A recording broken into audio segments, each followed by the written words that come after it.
My wife told me her parents were seriously ill and needed someone to stay with them. Because I had an important meeting that morning, my daughter volunteered to go with her. I trusted them completely.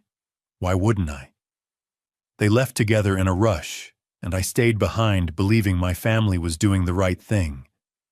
But an uneasy feeling wouldn't leave me, so I decided to drive there unannounced. When I quietly stepped inside the house, I almost passed out. What I witnessed wasn't care or concern. It was a cold, calculated betrayal involving the two people I loved most. And that was the moment I realized this wasn't just a lie. It was the beginning of the end of everything I believed in. Thank you so much for being here with me. Before I begin sharing the story of my family, I'd love to know more about you. Please take a moment to leave a comment. Where are you watching from? And what time is it where you are right now? Your presence truly matters to me. Also, please note this story includes some fictional elements added for entertainment and educational purposes. Any resemblance to real names or settings is purely coincidental, but the message I'm sharing here is meant to be useful. The rain had started just after dawn, a soft, persistent drizzle that blurred the edges of everything outside our windows. I sat at the kitchen table in our home on Oak Ridge Drive, watching droplets race down the glass, while Betty moved around the kitchen with her usual efficiency. The smell of fresh coffee and scrambled eggs filled the air.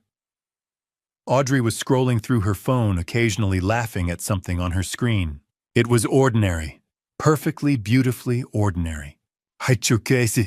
Dad, did you see this article about the new waterfront development? Audrey looked up from her phone, her green eyes bright with interest. They're saying it could bring in thousands of new jobs. I nodded, sipping my coffee. The firm's been tracking that project. We might bid on the accounting contract.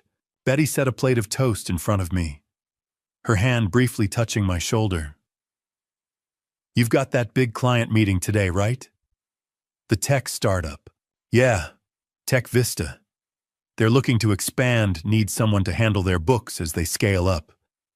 I glanced at the clock. Meeting's at 11, should be straightforward. Audrey pushed her eggs around her plate.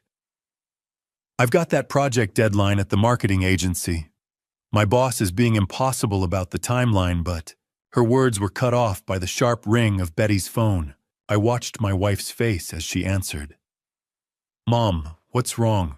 The transformation was instant. The color drained from Betty's cheeks. Her hand gripped the edge of the counter, knuckles going white. When did this start? Betty's voice rose with panic. How high is his fever? I was on my feet before I realized I'd moved. Audrey had set down her phone, her face mirroring her mother's concern. Okay. I'm coming. Right now. Betty's hand trembled as she lowered the phone. When she looked at me, tears were pooling in her eyes. Joseph, it's Dad. He's running a fever of 103. And Mom, she's having severe chest pains. She can barely breathe. My stomach dropped. Walter and Mildred were in their 80s. Any serious illness at their age could be. I didn't want to finish that thought. I'm coming with you. I was already reaching for my keys. No. Betty shook her head firmly. You have that meeting with Tech Vista. It's important for your career. I'll be fine. I'll just drive to Salem, make sure they're okay. Maybe take them to the hospital if needed. Betty, your parents are more important than any meeting. I'll go with Mom. Audrey stood up, already pulling her hair back into a ponytail. Grandma and Grandpa need both of us there. You handle your meeting, Dad. We've got this. I looked at my daughter, my smart, caring, beautiful daughter, and felt a surge of pride. Even in a crisis, she knew what mattered. Family, always family. Are you sure? I looked between them. Betty was already gathering her purse. Her movements quick and efficient, despite the fear in her eyes. We're sure. You've worked so hard for this opportunity, Joseph. We'll call you as soon as we get there and assess the situation. Audrey grabbed her jacket from the back of her chair. Don't worry, Dad. We'll take care of them. I pulled them both into a hug. Betty's perfume, the same lavender scent she'd worn for 30 years, wrapped around me. Audrey squeezed my hand. "Call me the moment you get there," I said. "I don't care if I'm in the middle of the meeting, and if they need to go to the hospital, I'm driving straight to Salem. We will." Betty kissed my cheek. "I love you." "Love you too, Dad." Audrey was already heading for the door. I stood in the doorway watching their car pull out of the driveway. Betty's silver sedan disappeared around the corner, taillights blinking red through the rain. The house felt wrong without them. I walked back to the kitchen, poured myself another cup of coffee, and sat down at the empty table. The eggs had gone cold. Audrey's phone charger was still plugged into the wall. Betty's reading glasses sat on the counter next to her half-finished crossword puzzle. I picked up my own phone, scrolled through my calendar. The Tech Vista meeting. A follow-up call with another client at 2. Dinner plans with the Johnsons on Saturday that would need to be canceled if Walter and Mildred's situation was serious. But something felt off. I couldn't explain it. Couldn't point to any specific detail that seemed wrong. Maybe it was the way Betty had grabbed her purse a little too quickly. Maybe it was how Audrey had volunteered to go along a little too eagerly. Maybe it was just the fear talking, the ancient instinct that whispers warnings when the people you love are in danger. I walked into the living room, stood in front of the mantel where our family photos were displayed. Betty and me on our wedding day, both of us impossibly young. Audrey graduating from college, her smile radiant under the mortarboard. The three of us on vacation in Cannon Beach, wind whipping our hair as we laughed at something I couldn't remember anymore. 24 years of marriage. 24 years of building a life together. A daughter we'd raised with love and care. In-laws who'd welcomed me into their family from the very beginning.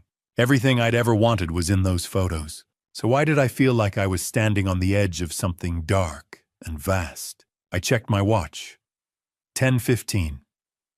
The Tech Vista meeting was in 45 minutes. I should get going, prep my materials, review the proposal one more time. But I couldn't shake the feeling. I pulled up Betty's contact on my phone, hesitated with my thumb over the call button. She'd barely had time to get on the highway. Calling her now would just make me look paranoid, worried over nothing. I set the phone down. Then I picked it up again. This was stupid. They were fine. Betty and Audrey were handling a family emergency, and I was sitting here inventing problems that didn't exist. I made a decision. I walked to the hall closet, grabbed my jacket, and picked up my car keys. I'd stop by the florist on the way, grab some flowers for Mildred. Maybe pick up some medicine at the pharmacy, fever reducers, pain relievers, whatever might help. Then I'd drive to Salem, check on Walter and Mildred myself, make sure everything was under control. The Tech Vista meeting could wait. They'd understand. Family came first. I was pulling out of the driveway 20 minutes later, a bouquet of white lilies on the passenger seat, next to a bag from the pharmacy. The rain had picked up, drumming against the windshield in a steady rhythm. I didn't know it then, but I was driving toward the end. The end of my marriage. The end of my trust. The end of the man I'd been for 56 years. 2 hours later, I would stand on Walter and Mildred's doorstep with flowers in my hand and watch my entire world collapse. But in that moment, driving through the rain with the radio playing softly, I still believed the lie.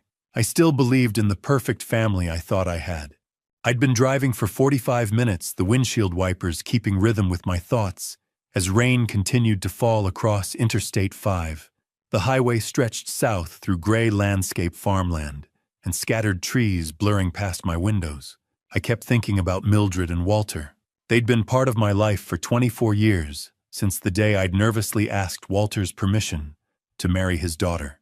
He'd looked at me over his reading glasses, stern, for exactly 3 seconds, before breaking into a smile and shaking my hand so hard I thought my arm might fall off. "Welcome to the family, son." That's what he'd called me. Son. Mildred had been just as welcoming.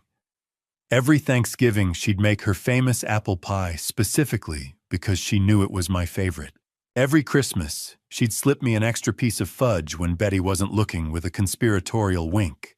Good people, kind people. And now, at 80 and 78 years old, they were facing serious illness, maybe worse. I gripped the steering wheel tighter. Walter was 80. At that age, any illness could turn critical fast. A high fever could become pneumonia. Chest pains could mean I didn't want to think about it. I'd stopped at a small grocery store about 10 miles back, picked up a bouquet of white lilies, Mildred's favorite. Then I'd swung by a pharmacy, grabbed fever reducers, pain medication, anything that might help until they could get proper medical attention. The pharmacist had given me a sympathetic look when I'd explained the situation. Hope they feel better soon. Thank you. Me too. Now, as I took the exit for Salem, the rain seemed to intensify. The sky was the color of old steel, heavy with clouds, that promised the weather wasn't going to improve anytime soon. I navigated through familiar streets. Betty and I had made this drive countless times over the years, birthday parties, holiday gatherings, random Sunday visits just because. I knew every turn, every stoplight. Sycamore Street appeared on my right. I turned, drove 3 blocks, and there it was. 847 Sycamore Street.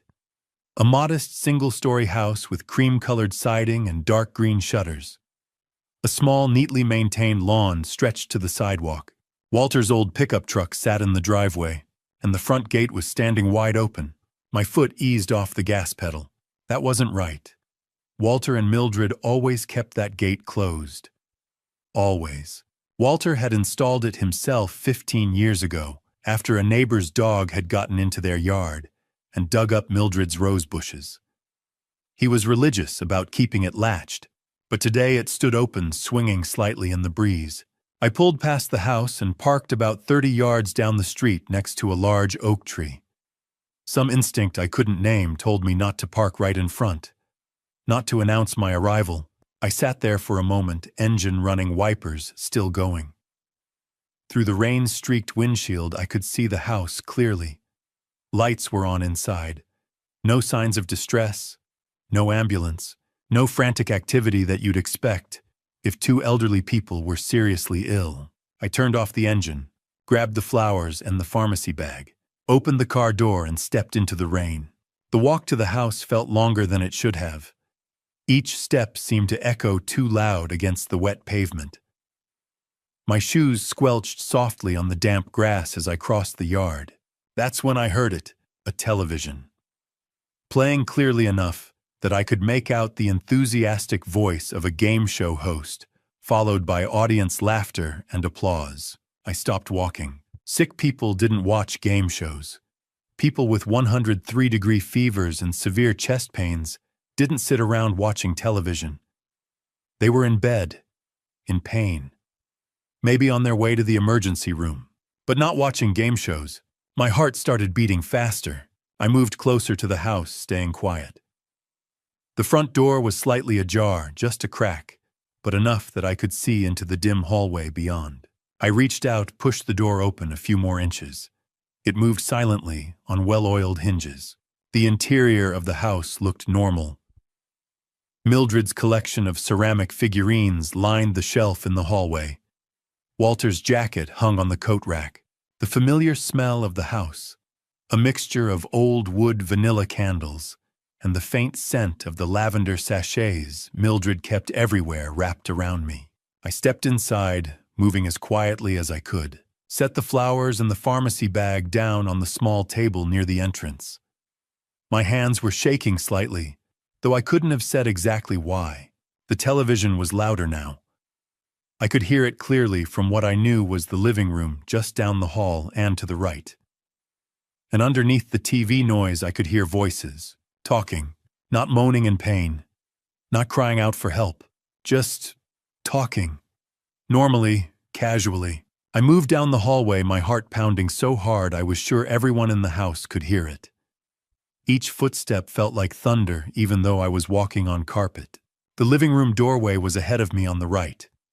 The voices were clearer now.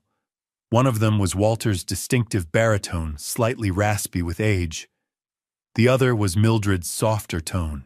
I reached the doorway, looked inside, and my entire world tilted sideways. Mildred was sitting on the sofa, a plate of cookies on her lap, watching the television with obvious enjoyment. She was wearing her favorite purple cardigan, the one she always wore when she was comfortable and happy. No sign of chest pains, no difficulty breathing.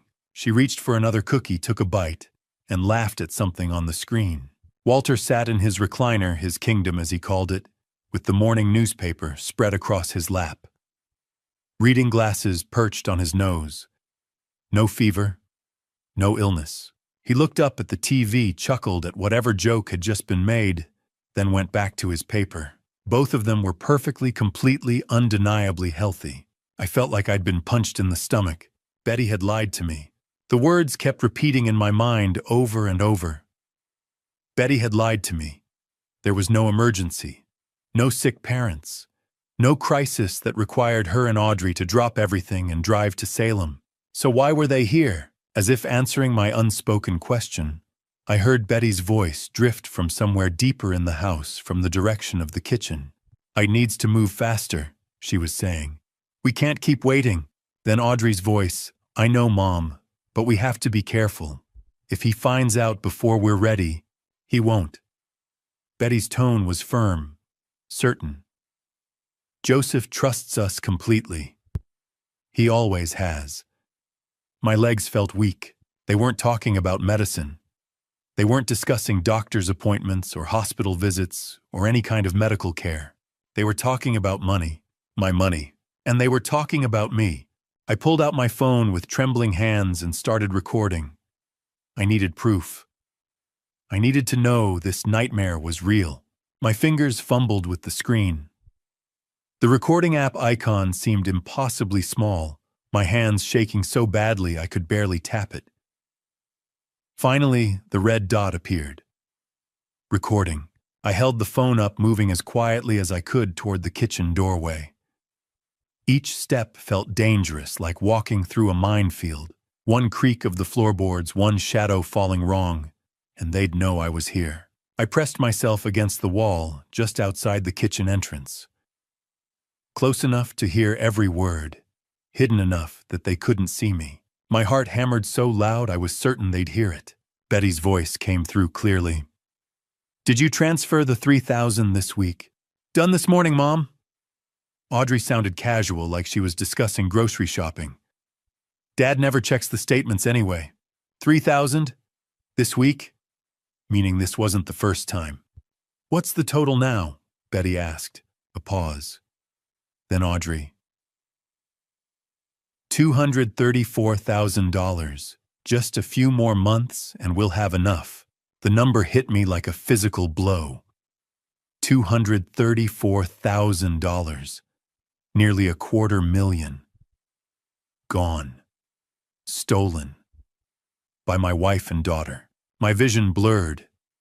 I pressed harder against the wall, needing something solid to keep me upright. "Are you sure he won't notice?" Betty's voice carried a hint of worry. Audrey laughed.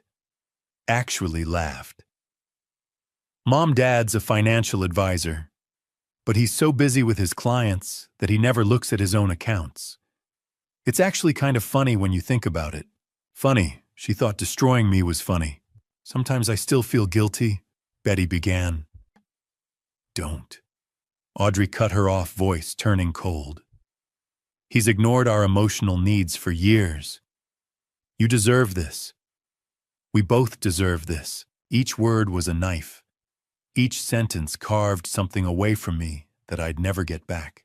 I'd ignored their emotional needs. I thought about every birthday party I'd thrown for Audrey, every dance recital I'd attended, every parent-teacher conference, every late night, helping her with homework, teaching her to drive, being there when she got her heart broken the first time. I thought about Betty. 24 years of marriage.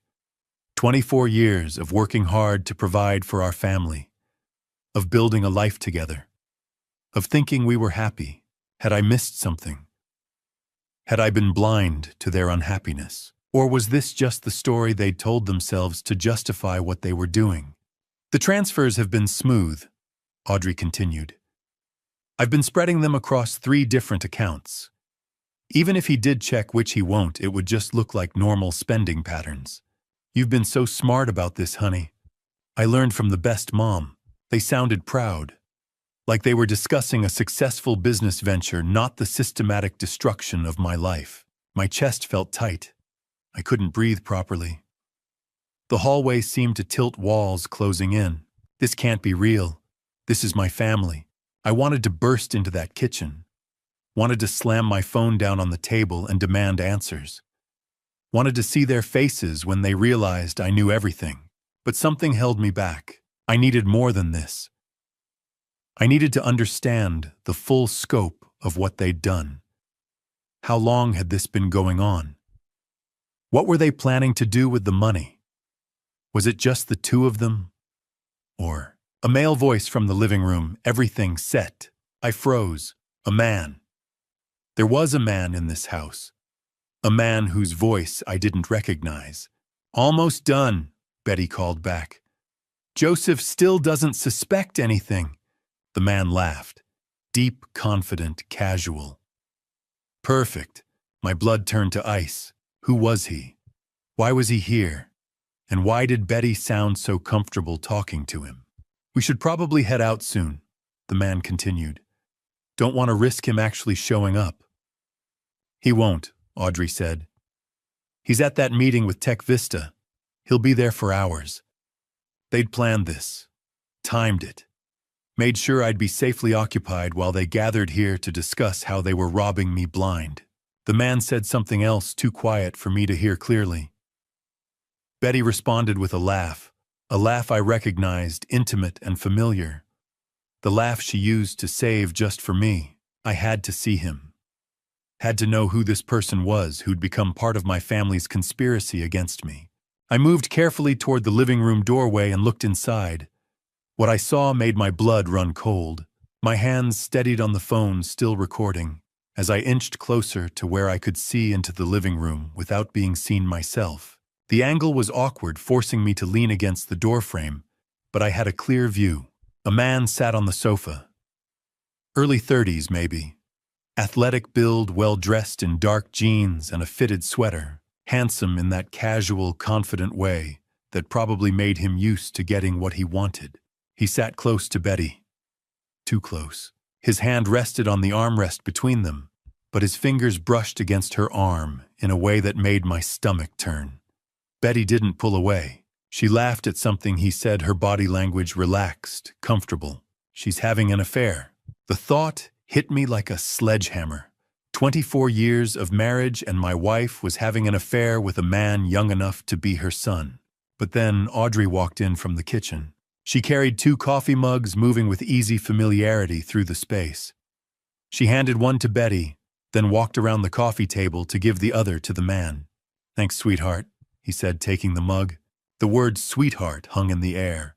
The man stood up, moved toward Audrey. His hand touched her arm, lingering intimate. Audrey smiled at him.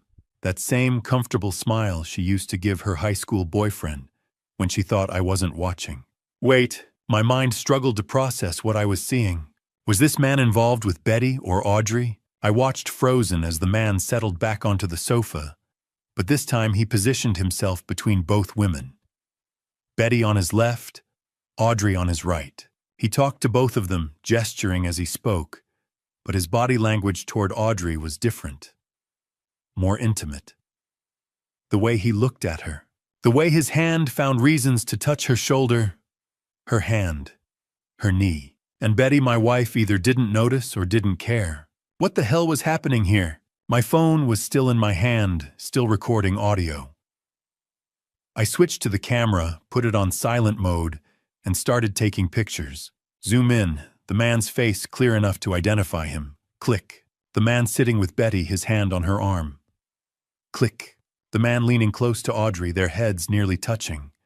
Click. Through the window visible in the background, a car parked in the driveway I hadn't noticed before. Dark blue sedan. I zoomed in on the license plate. Oregon, HKR 2947. Click. I needed to know who this person was. Needed to understand what role he played in whatever conspiracy was unfolding in my life. The man laughed at something Audrey said. You're brilliant. You know that Joseph never saw any of this coming. Joseph. My name in his mouth sounded like mockery. He's too trusting, Betty said. Always has been. Makes things easier for us. Us, the three of them. A unit. A team. Working against me. How much longer? The man asked. Few more months, Audrey replied. Then we can make the final move. The final move. What did that mean? I took one more photo, the three of them together. A perfect shot that captured their comfortable conspiracy, then carefully backed away from the doorway. My heart pounded so hard I was sure they'd hear it. Each step backward felt dangerous, like I was defusing a bomb that could explode if I made one wrong move. I reached the front hallway. The flowers and medicine I'd brought sat on the entry table, mocking me with their useless optimism. I picked them up, couldn't leave evidence I'd been here, and moved to the front door. It was still slightly ajar, exactly as I'd found it. I slipped through, pulled it closed with barely a whisper of sound, then walked quickly across the wet lawn toward my car. The rain had picked up, coming down harder now. By the time I reached my car and got inside, I was soaked. I sat behind the wheel, not starting the engine, just sitting, staring. I pulled up the photos on my phone. The man's face filled the screen. Handsome, confident, smiling. Who are you? I swiped to the next photo. Him with Betty, then him with Audrey, then the license plate. HKR 947. I could track that. Find out who owned the car. Get a name. But what then? Rain drummed on the roof of the car, a steady percussion that matched the chaos in my head. I watched the house through the rain-streaked windshield, the lights glowing warm in the windows. My wife and daughter inside with a stranger planning something that would destroy me.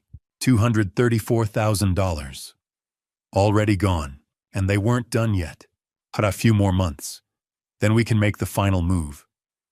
What was the final move? What else did they have planned? I looked at the photos again. The man's face, his comfortable intimacy with both my wife and daughter.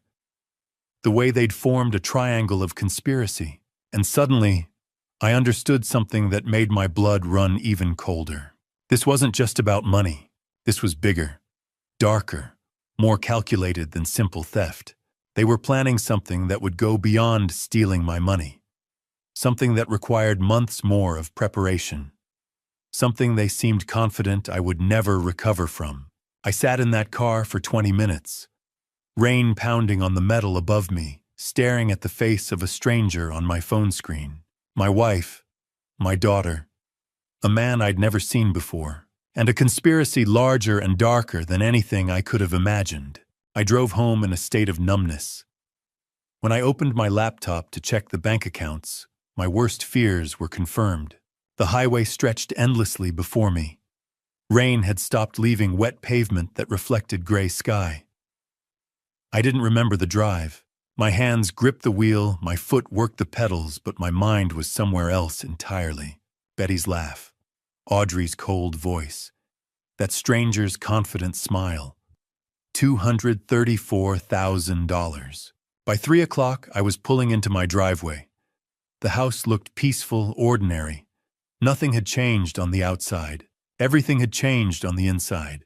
I unlocked the door and stepped into silence. No one home. Just empty rooms holding secrets I'd been too blind to see. I went straight to my office, closed the door, and sat at my desk. My laptop sat waiting. I stared at it for a long moment before opening it. Please let this be wrong, please. But I already knew it wasn't. I logged into our U.S. bank account, the joint checking Betty and I had shared for 24 years. Set the date range to 18 months and clicked search. The screen loaded. There it was. Every single week like clockwork. Electronic transfer. $3,000. Tuesday 1 week, Thursday the next, but always there. Week after week after week. Destination investment account. Cayman Islands. I'd never authorized any account in the Cayman Islands. I did the math even though I knew the answer. 3,000 times 4 weeks times 18 months. $216,000.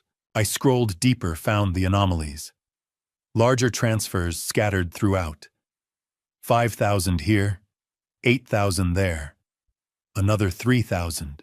Total $234,000. Exactly what Audrey had said. My chest tightened. I stood up, walked to the window. Outside, water dripped from trees. A neighbor walked a dog. Normal life continuing while mine collapsed. I'd worked 60-hour weeks for this money, skipped vacations, missed dance recitals because of client deadlines. Told myself it was worth it because I was providing for my family. For what to fund my own destruction? I pulled out my phone and found the name I needed. Benjamin Clark, college roommate. Now one of Portland's top divorce attorneys. 2 rings. Joseph, long time. What's going on? His voice was warm, friendly. We hadn't talked in months. Ben, I need help. It's urgent. Everything in my tone changed his demeanor instantly. Come to my office right now. 30 minutes? I'll be waiting. I hung up and immediately dialed again. Philip Benson, my accountant for 10 years. Meticulous, thorough, trustworthy. Joseph, what can I do for you? To Philip, but I need every financial record, every account, every transaction, every document. 3 years back. A pause. Philip was smart enough to understand what I wasn't saying. Is everything all right? No, but it will be. How fast can you get it? I'll pull everything tonight, tomorrow morning. Perfect, thank you. I set the phone down and took a breath. The pieces were moving into place. Legal representation, financial documentation, evidence. This was real. This was happening. I looked at the computer screen again. All those transfers marching away with my life's work. Each one represented hours away from home. Clients I'd helped. Trust I'd built. Trust. I'd built a career helping people protect their money. And I'd been too busy to notice my own family stealing mine. But Dad's so busy with his clients that he never looks at his own accounts. Audrey had been right. She'd studied me, understood my blind spots, and exploited them perfectly. My phone buzzed. Betty, a text message. How did your meeting go? Hope it went well. Love you. Love you. I stared at those words until they meant nothing. Then the phone rang. Betty calling. Her contact photo smiled up at me last summer at Cannon Beach sunset behind us, her telling me how lucky she felt. She couldn't know I knew. Not yet. Not until everything was in place. The phone rang. Once, twice, 3 times. My finger hovered over the answer button, but I couldn't. Not yet. Not before I understood everything. Not before I had a plan. I let it go to voicemail. Guilt twisted inside me. 24 years of being the husband who always answered, who was always there.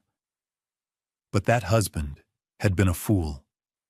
That husband had trusted while they robbed him blind. I couldn't be that husband anymore. Another buzz. Voicemail notification. I didn't listen. Instead, I grabbed my keys, my laptop, and the printed bank statements. 30 minutes to Benjamin's office. I needed to move. As I locked the front door, my phone buzzed again. Betty. Everything okay? You didn't answer. I typed back with steady hands. Sorry, in the car. Meeting ran late, heading to another client. Talk tonight. Love you. The lie came easier than expected. I got in my car and drove toward downtown Portland, toward Benjamin's office, toward whatever came next. Behind me, the house stood empty, holding secrets I'd been too blind to see. But I wasn't blind anymore. Benjamin listened to the recording in absolute silence. When it ended, he looked at me with a mix of pity and cold fury. His office occupied the 20th floor of a downtown Portland high-rise.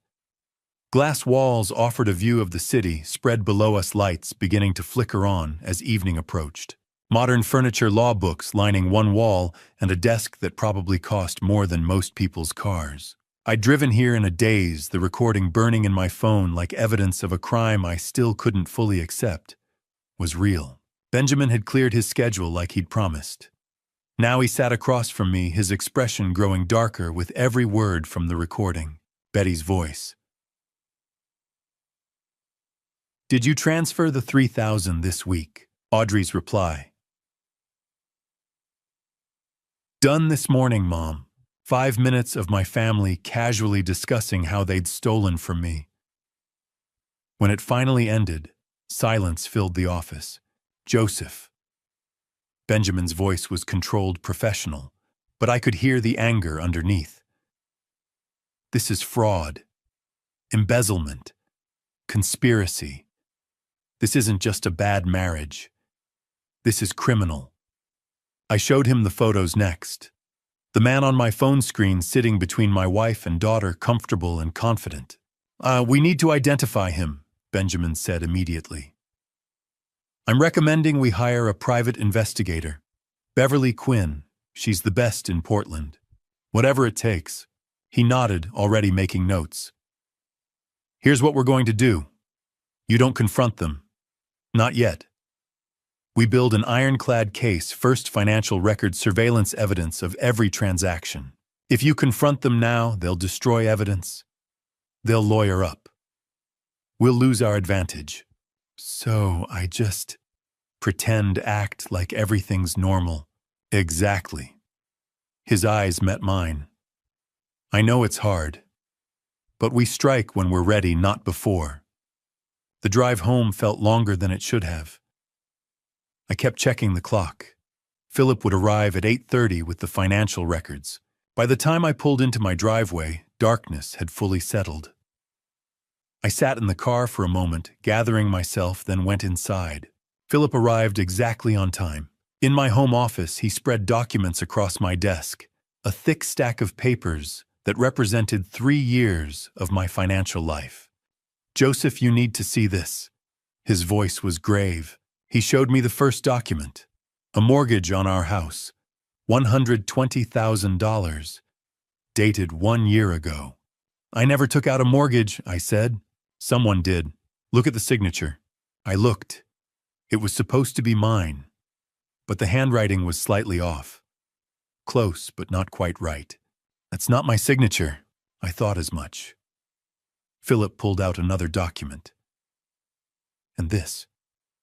Your life insurance policy. 6 months ago, the beneficiary was changed. I stared at the paper.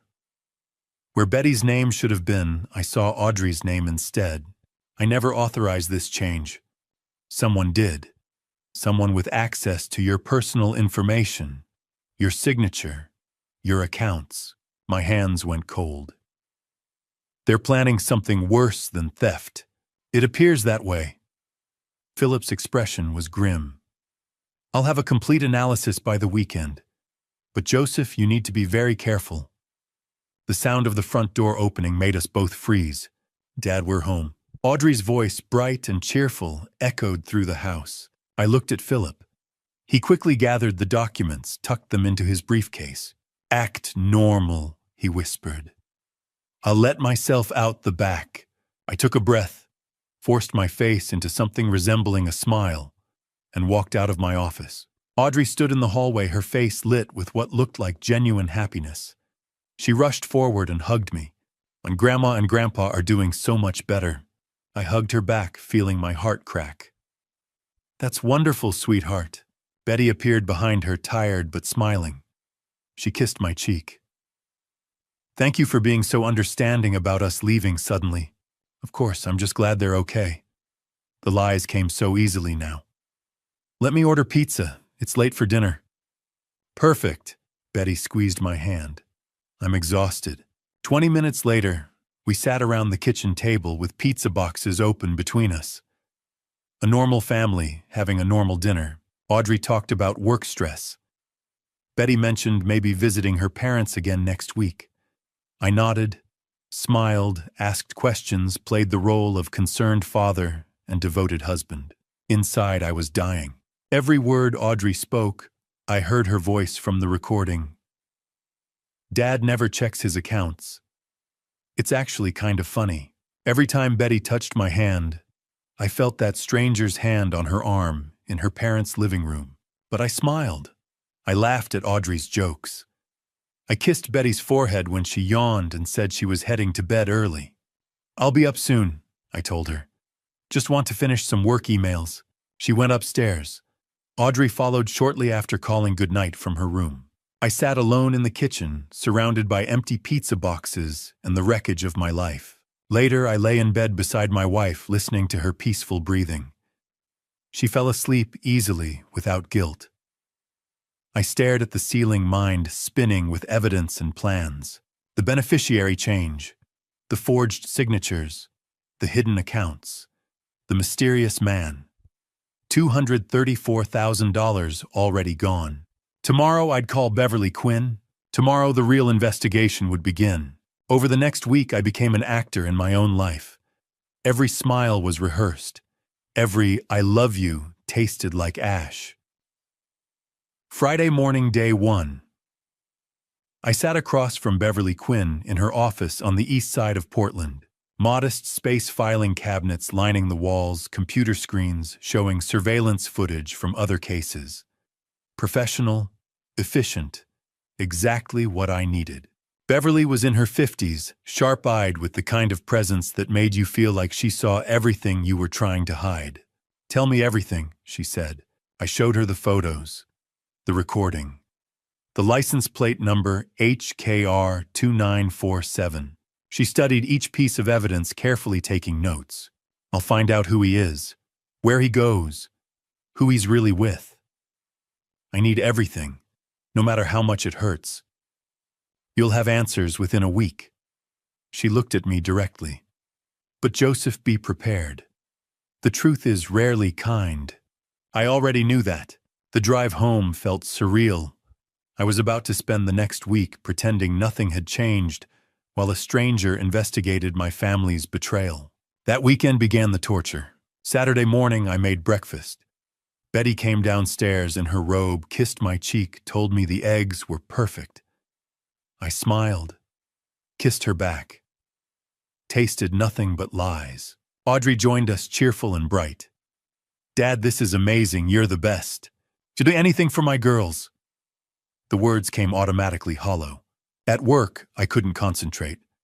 Clients asked questions I had to ask them to repeat. Numbers blurred on spreadsheets. My assistant knocked on my door Tuesday afternoon. "Mr. Barrett, are you feeling all right? You seem distracted." "Just a lot on my mind. I'm fine." But I wasn't fine. Every evening I came home to family dinners. Betty would talk about her day visiting friends, running errands, helping her parents. All of it probably lies. Audrey would share excitement about work projects and marketing campaigns. "The new campaign is launching next week, Dad. I think it's going to be huge." "That's wonderful, sweetheart. You've worked so hard." I wanted to scream, wanted to flip the table and demand the truth. Instead, I smiled and asked follow-up questions like a good father. Betty noticed something was wrong by Wednesday. "Honey, you look exhausted. Is everything okay?" Busy season. You know how it gets." "Maybe you should take a day off." "I will soon." Another lie to add to the pile. The nights were worst. Lying next to Betty in the dark, listening to her peaceful breathing while my mind spun with evidence and questions. She slept easily without guilt. I stared at the ceiling until dawn. Thursday night I broke down in my home office, sat alone in the dark, head in my hands. 24 years of marriage. A daughter I'd raised from birth. Had any of it been real? My phone rang. Beverly. "On Joseph, I've identified him. Evan Cross, 32 years old, personal trainer at Equinox Gym in the Pearl District. Lives in a luxury apartment nearby." My hands went cold. "Is he with my wife?" "I'm still confirming details. Give me more time." 2 days later, day 5, she called again. "Joseph, I've been following Evan for 5 days now. And he meets with Audrey every single day. Coffee shops, his apartment, restaurants, they're clearly involved." I felt sick. "What about Betty?" "He's met with Betty twice.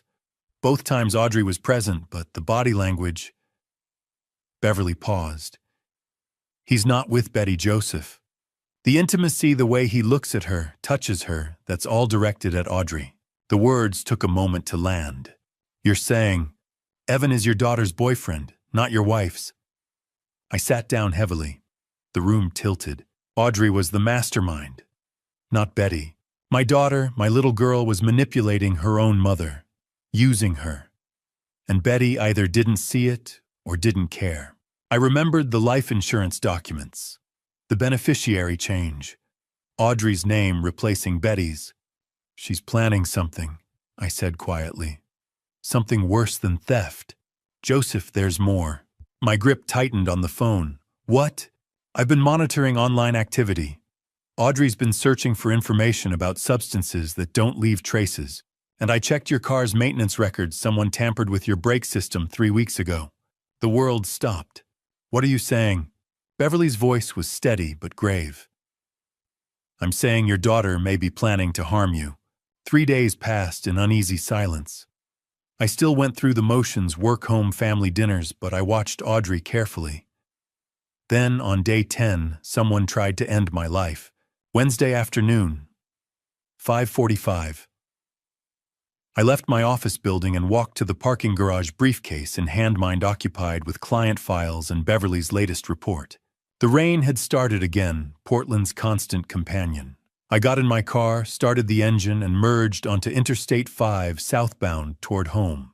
Traffic was moderate, rush hour but not terrible. Rain made the pavement slick, headlights reflecting off wet asphalt. I stayed in the middle lane, cruise control set to 65. 15 minutes into the drive, the car ahead of me braked suddenly. I pressed the brake pedal. Nothing happened.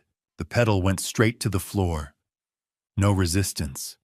No slowing. My car kept rolling forward, momentum carrying me toward the stopped vehicle ahead. No, no, no, no! I pumped the brake. Nothing. Pressed harder.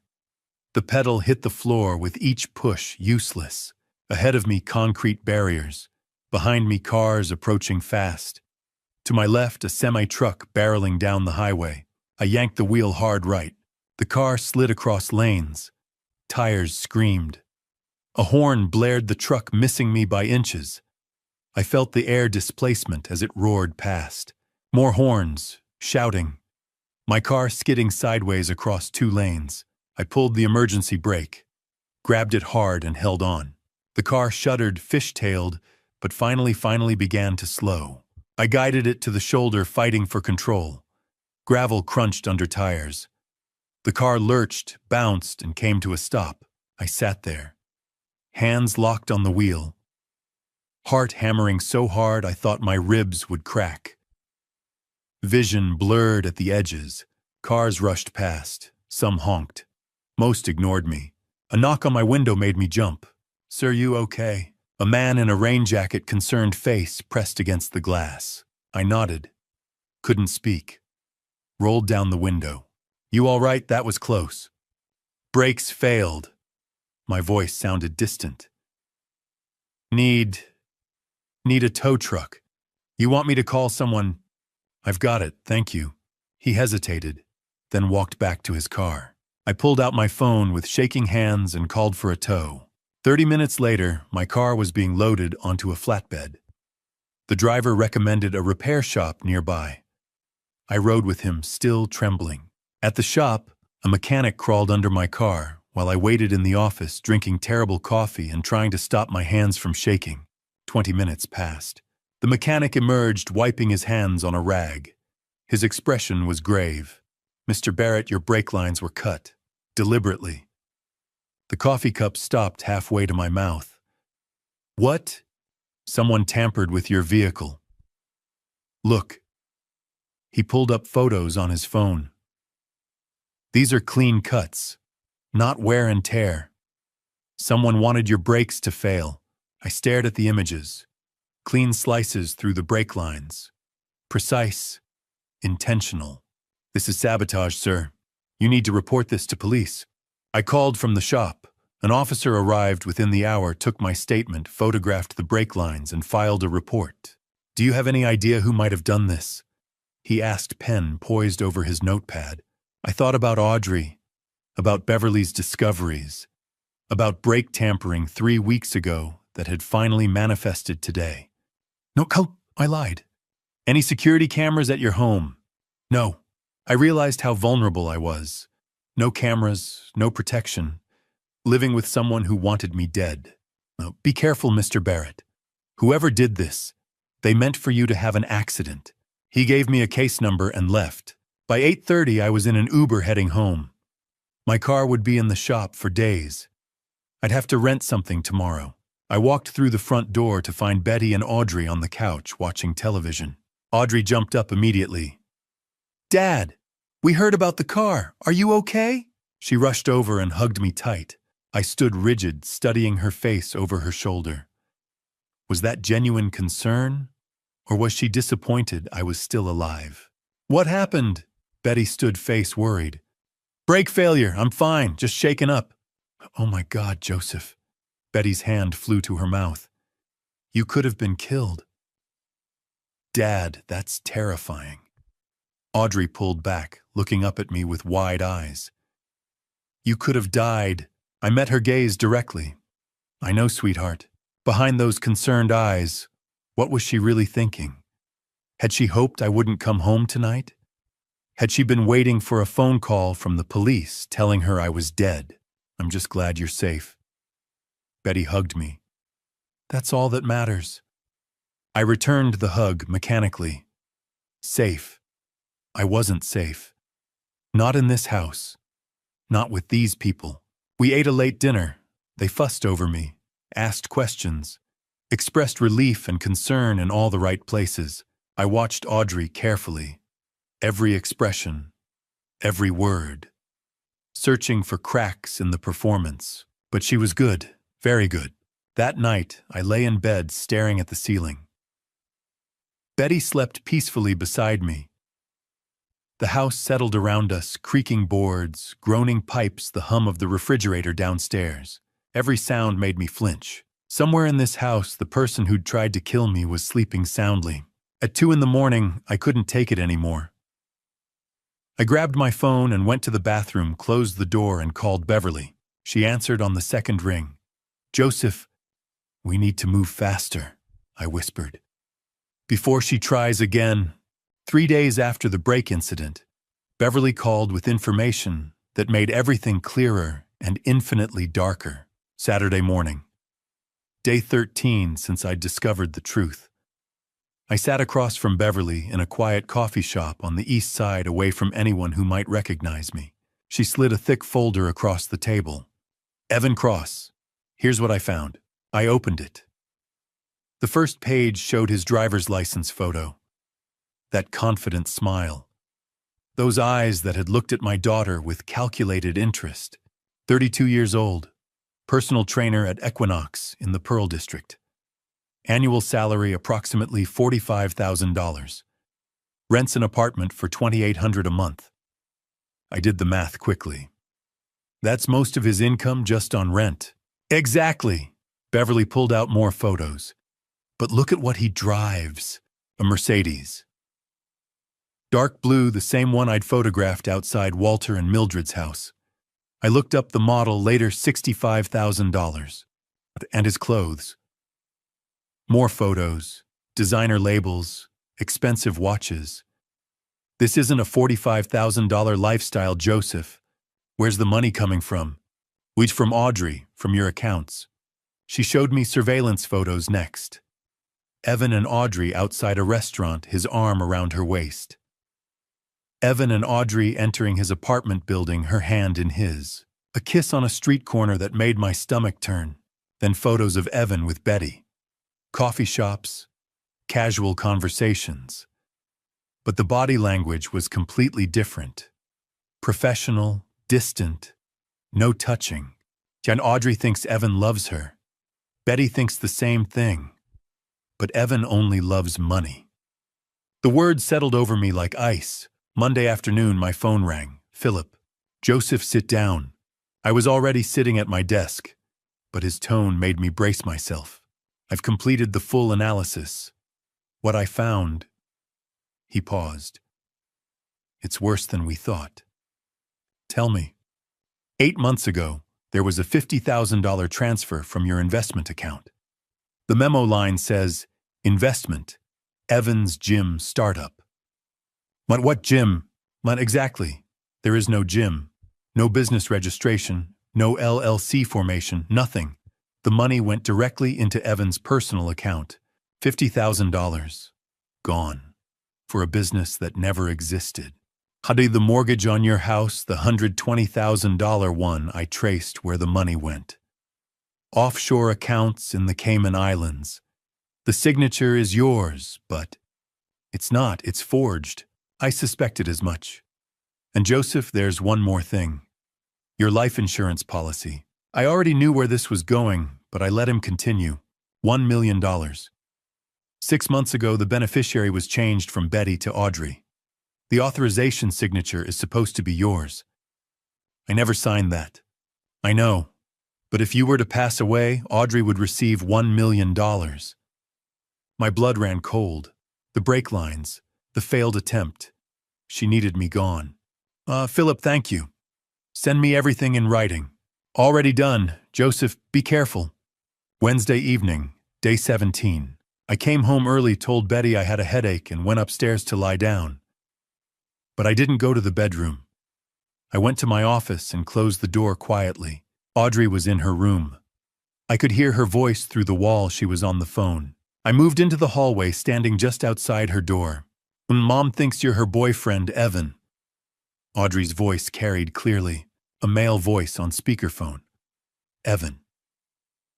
Let her think that.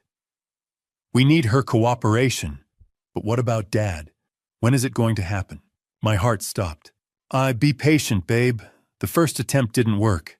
But there are other ways. I can't wait much longer. I need that insurance money. Soon. Very soon, I promise. I stood frozen in the hallway. Every word was a knife. They were planning to kill me. My daughter and her boyfriend were actively planning my death so they could collect $1 million. And Betty, my wife, was just a pawn. She thought Evan cared about her. Had no idea he was using her, manipulating her, keeping her compliant while he and Audrey plotted murder. I backed away from the door silently, down the stairs, into my office, locked the door, sat at my desk with my head in my hands. 24 years of marriage, a daughter I'd loved from the moment she was born. And it had all led to this, sitting in my own home listening to my child discuss the best way to end my life. I picked up my phone and called Benjamin. We need to move faster, I said, voice shaking. They're planning a second attempt. This time they might succeed. Benjamin's response was cold, controlled. Then we strike first. Tomorrow we accelerate everything. 2 days after overhearing Audrey's phone call on a quiet Sunday morning, the second attempt came. It was more direct, and it almost succeeded. Sunday, 9 in the morning. I sat in the living room with the newspaper spread across my lap, trying to maintain the appearance of normalcy even though every nerve in my body was on alert. Footsteps on the stairs. Audrey came down, already dressed, her face bright with a smile. Good morning, Dad. Want some coffee? I'm making your favorite.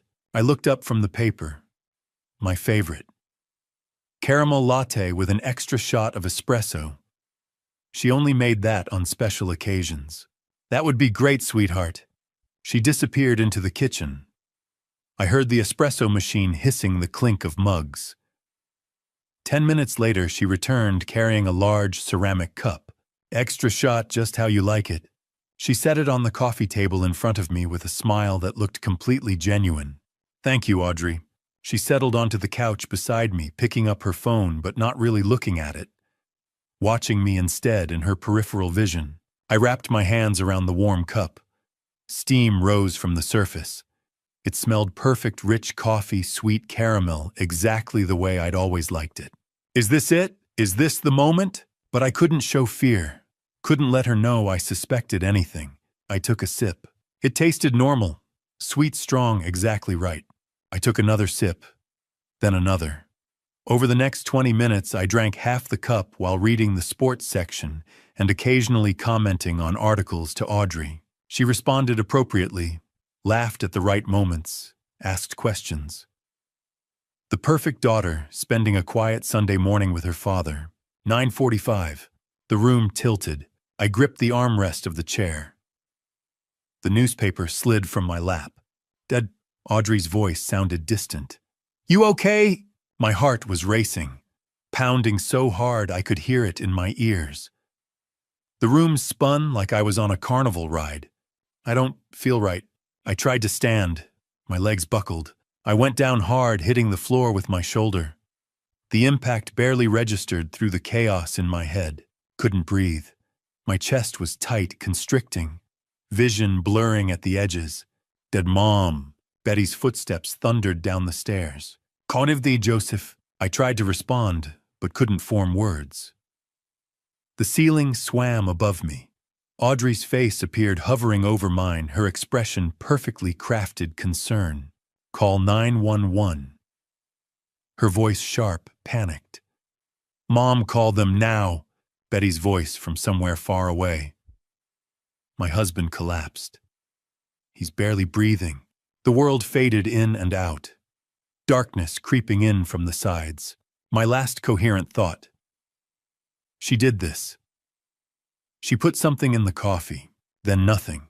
Fluorescent lights, beeping machines, the antiseptic smell of hospital. I opened my eyes slowly. White ceiling tiles, an IV in my arm. A doctor stood beside the bed, checking a chart. He noticed I was awake. Mr. Barrett, you're at Providence Portland Medical Center. You had a severe reaction. Your wife brought you in. What happened? We found extremely high levels of sedatives in your system, enough to cause respiratory failure. How much did you take this morning? My mind raced through the fog. I needed to be careful. Couldn't reveal the truth yet. Not until everything was ready. I must have taken my sleep medication by mistake. Thought it was my vitamins. The doctor's expression was skeptical. Mr. Barrett, the concentration we found would be equivalent to 8 to 10 pills. Are you certain this was accidental? I've been under a lot of stress. Work. I probably wasn't paying attention. He studied me for a long moment. We'll need to keep you overnight for observation. After he left, Betty and Audrey were allowed in. Betty rushed to the bedside, tears streaming. Joseph, you scared us to death. Audrey took my hand, squeezing it gently. Her fingers felt cold. Dad, you have to be more careful with your medications. I looked into her eyes, saw perfect concern, perfect worry, a flawless performance. I will, sweetheart, I promise. She held my hand for another moment, then let go. As she turned away, I could swear I saw something else flicker across her face. Disappointment, frustration. She'd expected me to die today. That night, after Betty and Audrey had gone home, after the nurses had checked on me one final time, I locked myself in the hospital bathroom with my phone. My hands shook as I dialed Beverly's number. She tried again, I whispered. Something in the coffee. Sedatives. I almost didn't make it. Beverly's voice came through cold as steel. Joseph, we end this now. I'm arranging 24-hour protection, and we need 1 week to prepare everything perfectly. Next Sunday. We'll end this next Sunday. Benjamin called it the end game.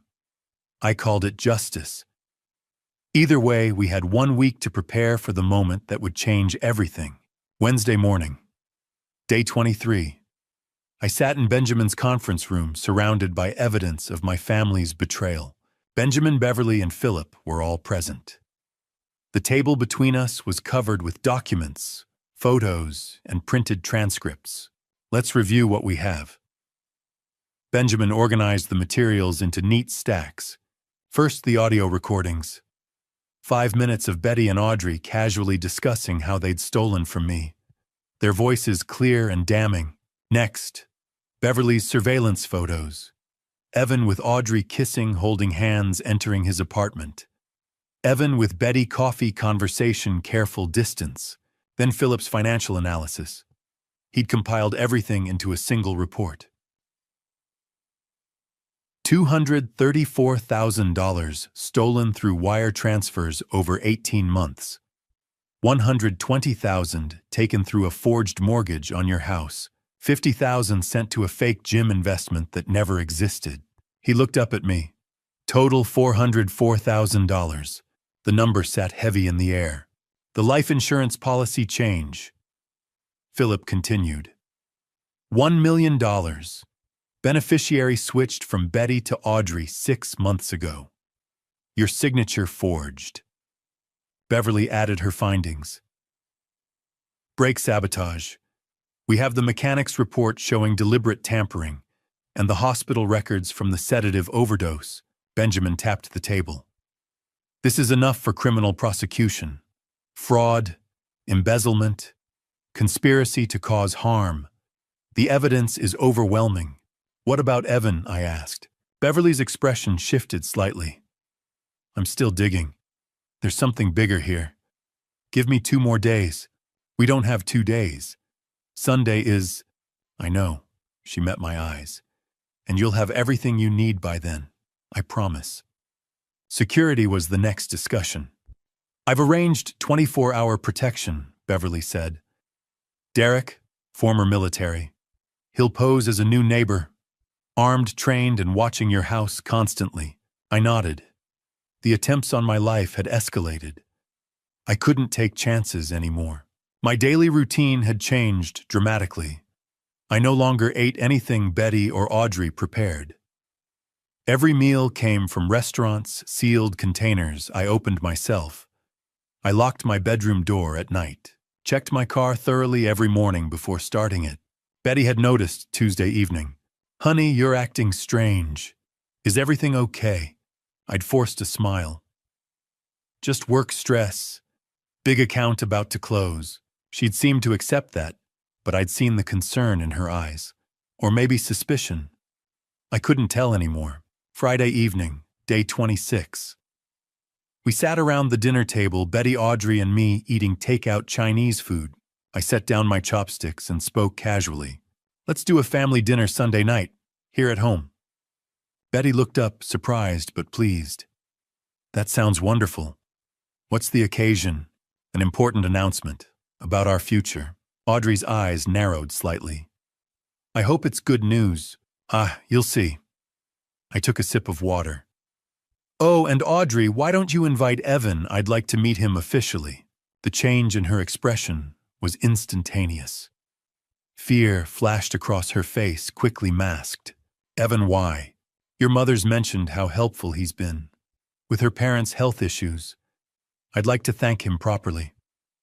Betty looked confused, but didn't object. She still believed Evan was somehow connected to her helping her family. Audrey's voice was careful. I'll ask him. Great. Sunday at 7. Formal dinner. I returned to my food as if the conversation was trivial, but I'd seen it. That moment of panic. She knew something was wrong. The trap was being set and she could feel it. Saturday, day 27. Final preparations. Benjamin called with updates. Police are on standby. Plainclothes unmarked car parked 2 blocks away. They'll move on your signal. Beverly arrived at my house mid-morning to install hidden cameras. Small devices positioned around the dining room, living room, and entryway, all feeding to a secure server. Everything will be recorded, she said. Audio and video. Court admissible quality. I spent the afternoon in my office writing and rewriting what I'd say, practicing keeping my voice steady, my hands calm. At 6 o'clock, I called Beverly. The update on Evan. Do you have it yet? I'm tracking something significant. You'll have it tomorrow morning. Joseph, it's bigger than we thought. This information, it's going to change everything. How so? Let's just say that even Audrey is going to realize she's been deceived. Sunday morning arrived with clear, cold skies. I stood in the kitchen at dawn, watching the sun rise over Portland's skyline. The city woke slowly, lights flickering on in apartments, early traffic beginning to move. By sunset, everything would be different. My family would be shattered. The truth would be exposed. And somewhere across this city, Beverly was preparing the final piece of evidence, a secret about Evan Cross, that would prove even my daughter had been a pawn in a larger game. I poured myself coffee my own made with my own hands in my own kitchen and waited for the day to begin. Sunday evening, 6 o'clock sharp. The dinner to end everything was about to begin. 4 in the afternoon, I'd started setting the dining room table. Fine china we only used for special occasions. White tablecloth, candles in silver holders. Everything arranged with precision. Betty was in the kitchen, the smell of roasting chicken filling the house. "Joseph, this looks beautiful," she called out. "What's this important announcement you mentioned?" "You'll hear soon enough. 5 o'clock. Audrey came downstairs, dressed carefully, black dress, pearl earrings, makeup done perfectly. But her hands kept reaching for her phone, checking it, setting it down, checking it again. "Is Evan coming?" I asked casually. "He'll be here at 6. Good. At 5:45 my phone buzzed. Text from Benjamin. Cameras live. Police ready. Good luck." I took a deep breath. 5:55, the doorbell rang. Audrey practically ran to answer it. I stayed in the living room listening. "Hey, babe." Evan's voice. A kiss. "You look amazing." They entered together. Evan wore a button-down shirt and dress pants, his appearance polished and confident. Exactly the kind of man who could charm his way into people's trust. I stood extending my hand. "You must be Evan. I'm Joseph." His handshake was firm, his smile easy. "Great to finally meet you, sir. I've heard so much about you." I studied him. Younger than I'd expected, early 30s, like Beverly had said. Handsome. The kind of charismatic presence that made you want to believe whatever he said. "Evan." Betty emerged from the kitchen, wiping her hands on a towel. "So glad you could make it." She moved to hug him. Evan returned the embrace politely, but I saw his body oriented toward Audrey, even while Betty's arms were around him. A subtle shift. A tell. Betty didn't notice. I noticed everything. "Should we sit?" Betty gestured toward the dining room. "Dinner's almost ready." But I wanted a few more minutes. Wanted to watch them interact in this space where they thought they were safe. "Let's chat first," I said. "Evan, can I get you something to drink?" "Water's fine, thanks." We settled in the living room. Betty returned to the kitchen. Audrey sat on the couch, Evan beside her. Close but not touching, playing their roles. "Beautiful home, Mr. Barrett." "Thank you, result of 20 years of work." "Audrey mentioned you're a financial advisor." That's right." I met his eyes directly. "I help people protect their assets. Make sure no one takes advantage of them." Something flickered across his face. Brief. Quickly masked, Audrey stood abruptly. "Dad, should we move to the dining room? Mom's probably ready." "Of course." The dining room table looked perfect. Candlelight cast warm shadows. The chicken sat golden brown on a serving platter surrounded by roasted potatoes and vegetables. I took my place at the head of the table. Betty sat to my right, Audrey to my left, Evan beside her. Betty brought out the food, serving each of us with practiced efficiency. Audrey's hands trembled slightly as she accepted her plate. "This looks wonderful, honey," I said to Betty. Thank you." She sat down, smoothing her napkin across her lap. "Should we say grace?" "Of course." We joined hands. My right hand held Betty's. My left held Audrey's. Both of them had betrayed me. Both of them had plotted against me. And here we sat, holding hands like a family. "Lord, thank you for this food and for this family. Amen." "Amen," and we echoed. I released their hands and picked up my fork. The silence was thick, heavy. No one seemed to know how to break it, Betty tried. "So, Evan, how did you and Audrey meet?" "At the gym where I work. Actually," I interrupted, setting my fork down carefully. The sound of metal on china rang clear in the quiet room. Everyone looked at me. Betty's expression was confused. Audrey's smile had frozen on her face. Evan's hand stopped halfway to his mouth fork, suspended in air. I looked at each of them. My wife, my daughter, the man who'd helped destroy my life. They were still performing, still pretending. But the performance was over. Before we continue, I said, voice calm and controlled, there's something we need to discuss. Betty set down her wine glass. Joseph, what's going on? Audrey's face had gone pale. Evan lowered his fork, slowly, eyes locked on mine. We need to talk about the $234,000 that's been stolen from me. The words hung in the air like thunder. $234,000. Silence descended over the dining table. Betty's fork clattered onto her plate. What, Joseph, what are you talking about? I kept my voice calm, cold.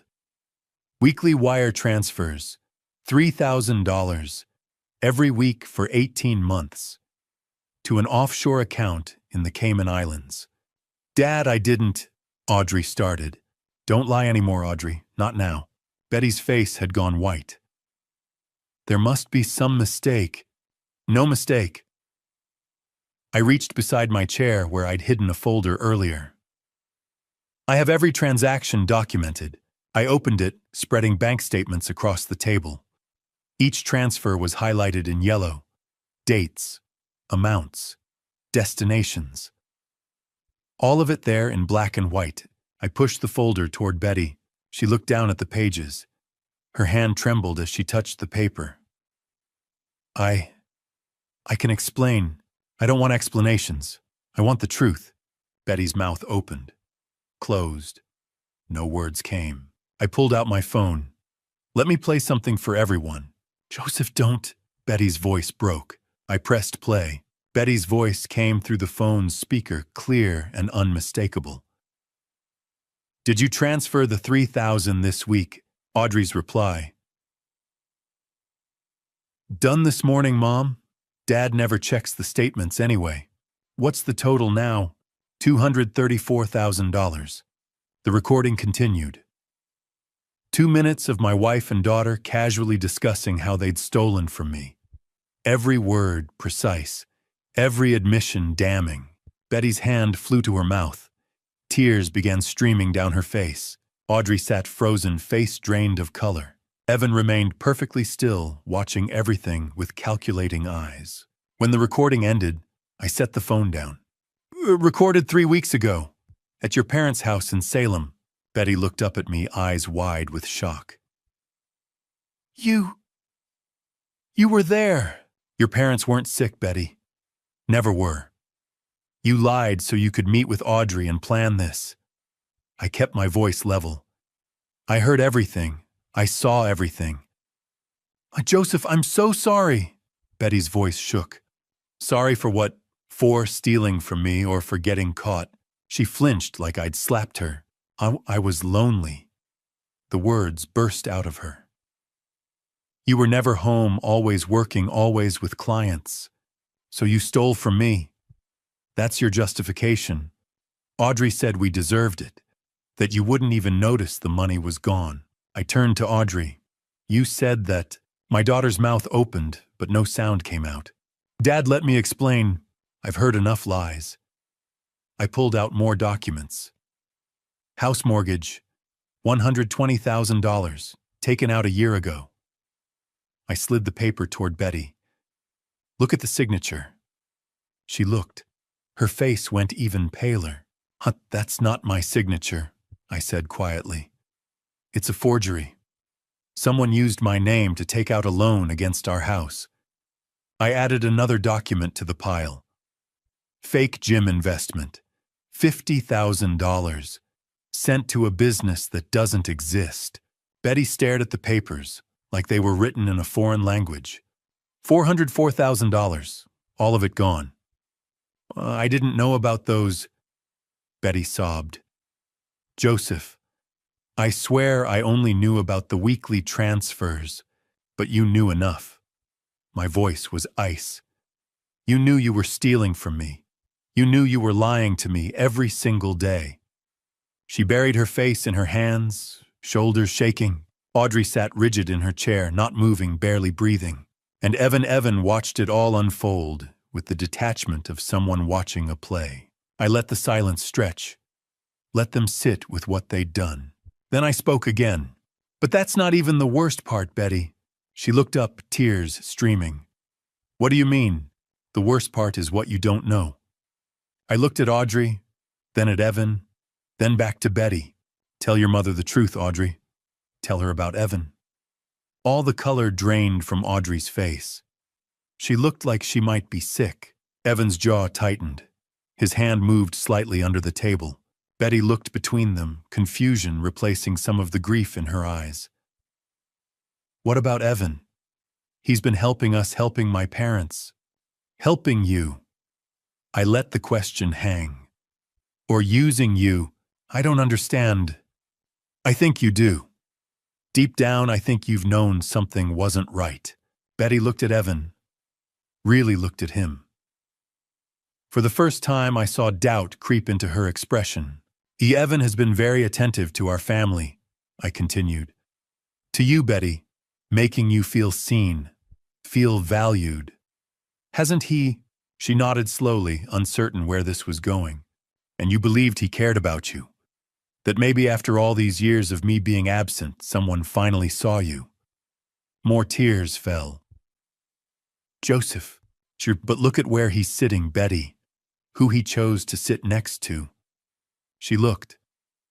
Evan sat beside Audrey, not beside her. Look at how he's sitting. Under the table, I could see what Betty couldn't, Evan's hand gripping Audrey's thigh. Audrey leaning slightly toward him, not away from him. Betty's eyes moved between them, confusion deepening. She didn't understand yet, but she was about to. I reached under my chair and pulled out a tablet I'd hidden there before dinner. Opened a video file. Beverly Quinn is an excellent investigator. I pressed play and turned the screen toward Betty. The video showed a street corner in the Pearl District. Evan and Audrey standing close together outside an apartment building. Then Evan pulled her in, kissing her deeply. His hand on her waist, her fingers touching his face, both of them smiling. The timestamp read Tuesday last week, 2:47 p.m. Betty's face transformed. Disbelief, suspicion, then horror. No, that can't be. The video auto-played to the next clip. A coffee shop. Audrey sitting on Evan's lap, his arms wrapped around her waist. Another clip. A restaurant. Hands clasped across the table. Looking at each other the way lovers do. Another. The apartment building at night.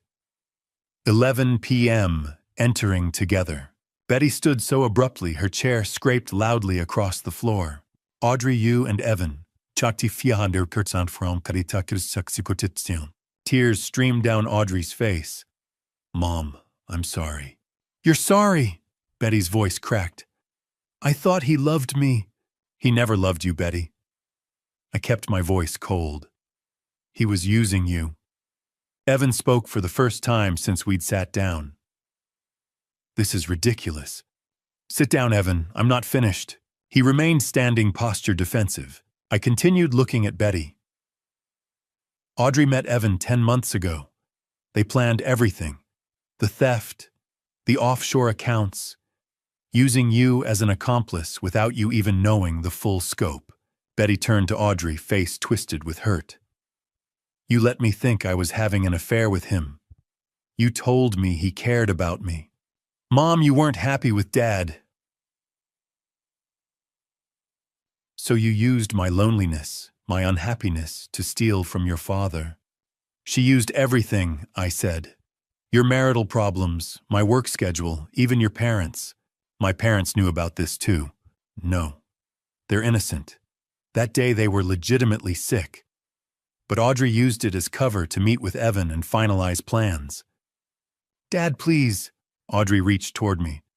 But theft wasn't enough for you, was it, Audrey? I pulled out more documents, placed them on the table one by one. The life insurance beneficiary change. 6 months ago. Changed from your mother to you. $1 million. I let that sink in. I never signed that authorization. It's forged. Another document. Mechanics report. My brake lines were deliberately cut 3 weeks ago. I nearly crashed on Interstate 5 at 65 miles per hour. Betty's hand flew to her mouth. Oh my God. And 2 Sundays ago I collapsed after drinking coffee you made, Audrey. The hospital found dangerous levels of sedatives in my system. Enough to cause respiratory failure. Betty turned to Audrey, eyes wide with horror. You tried to hurt your father. No, I would never. I have recordings, Audrey. I heard you on the phone with Evan. When will it happen? You asked him. I need that insurance money, you said. Audrey's face crumpled. I was drowning in debt. Austin Mercer scammed me out of $85,000. I lost everything. Evan said he'd help me. Evan helped you plan to end my life. That's a lie. Evan's voice was sharp. I ignored him, keeping my focus on the devastation spreading across Betty's face. I thought we were in this together. Betty stared at Audrey like looking at a stranger. Mother and daughter. You were just a pawn, Betty. Audrey and Evan played you from the very beginning.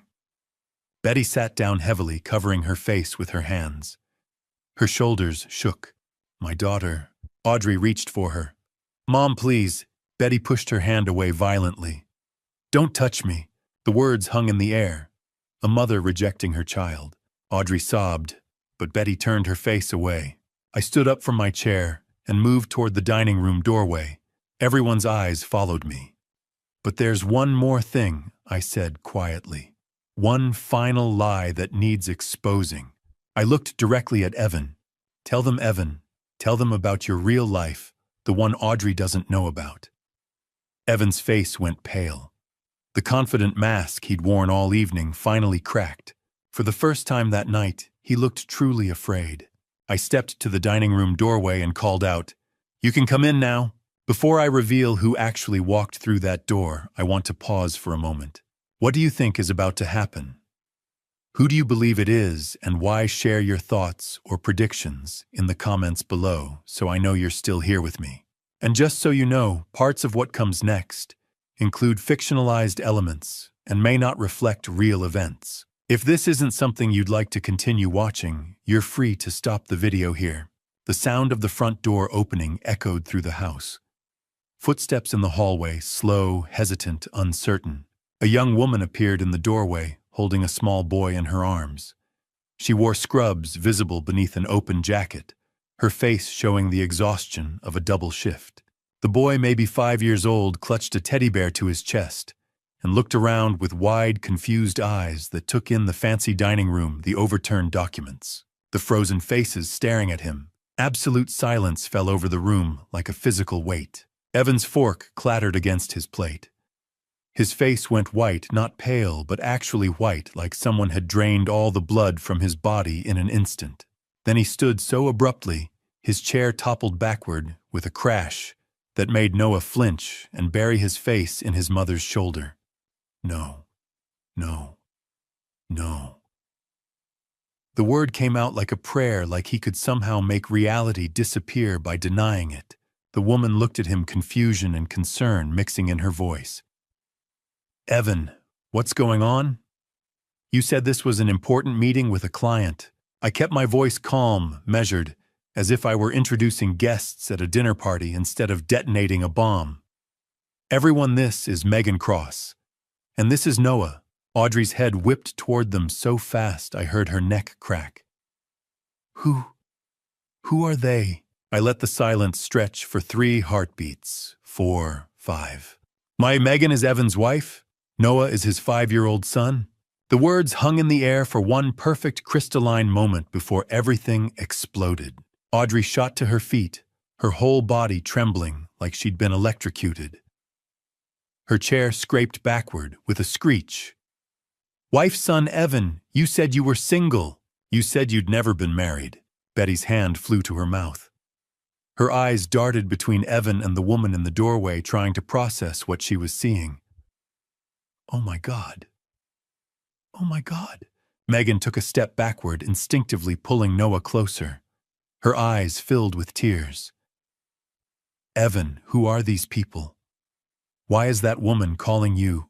Evan held up both hands like he could physically push reality away.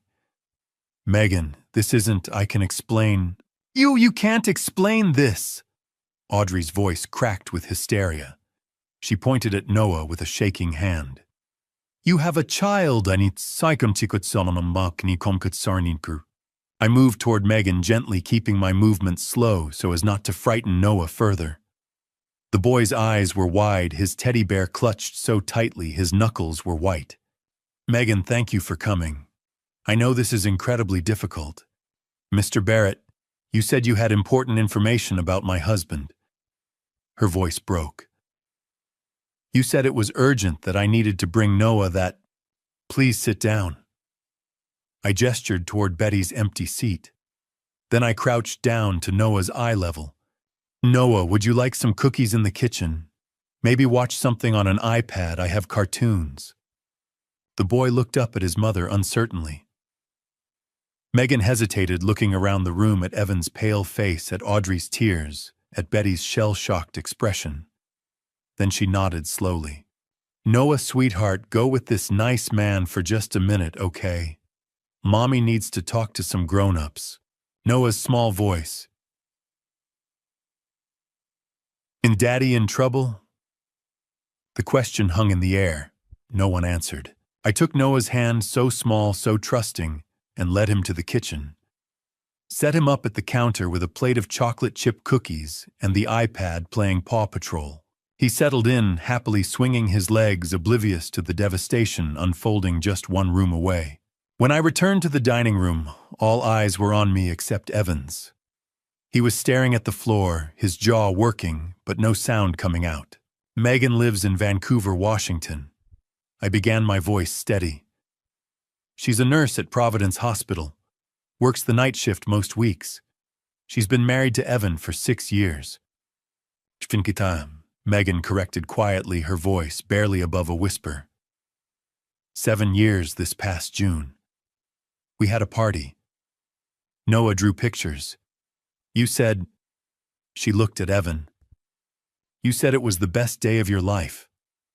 He still wouldn't look at her. I nodded.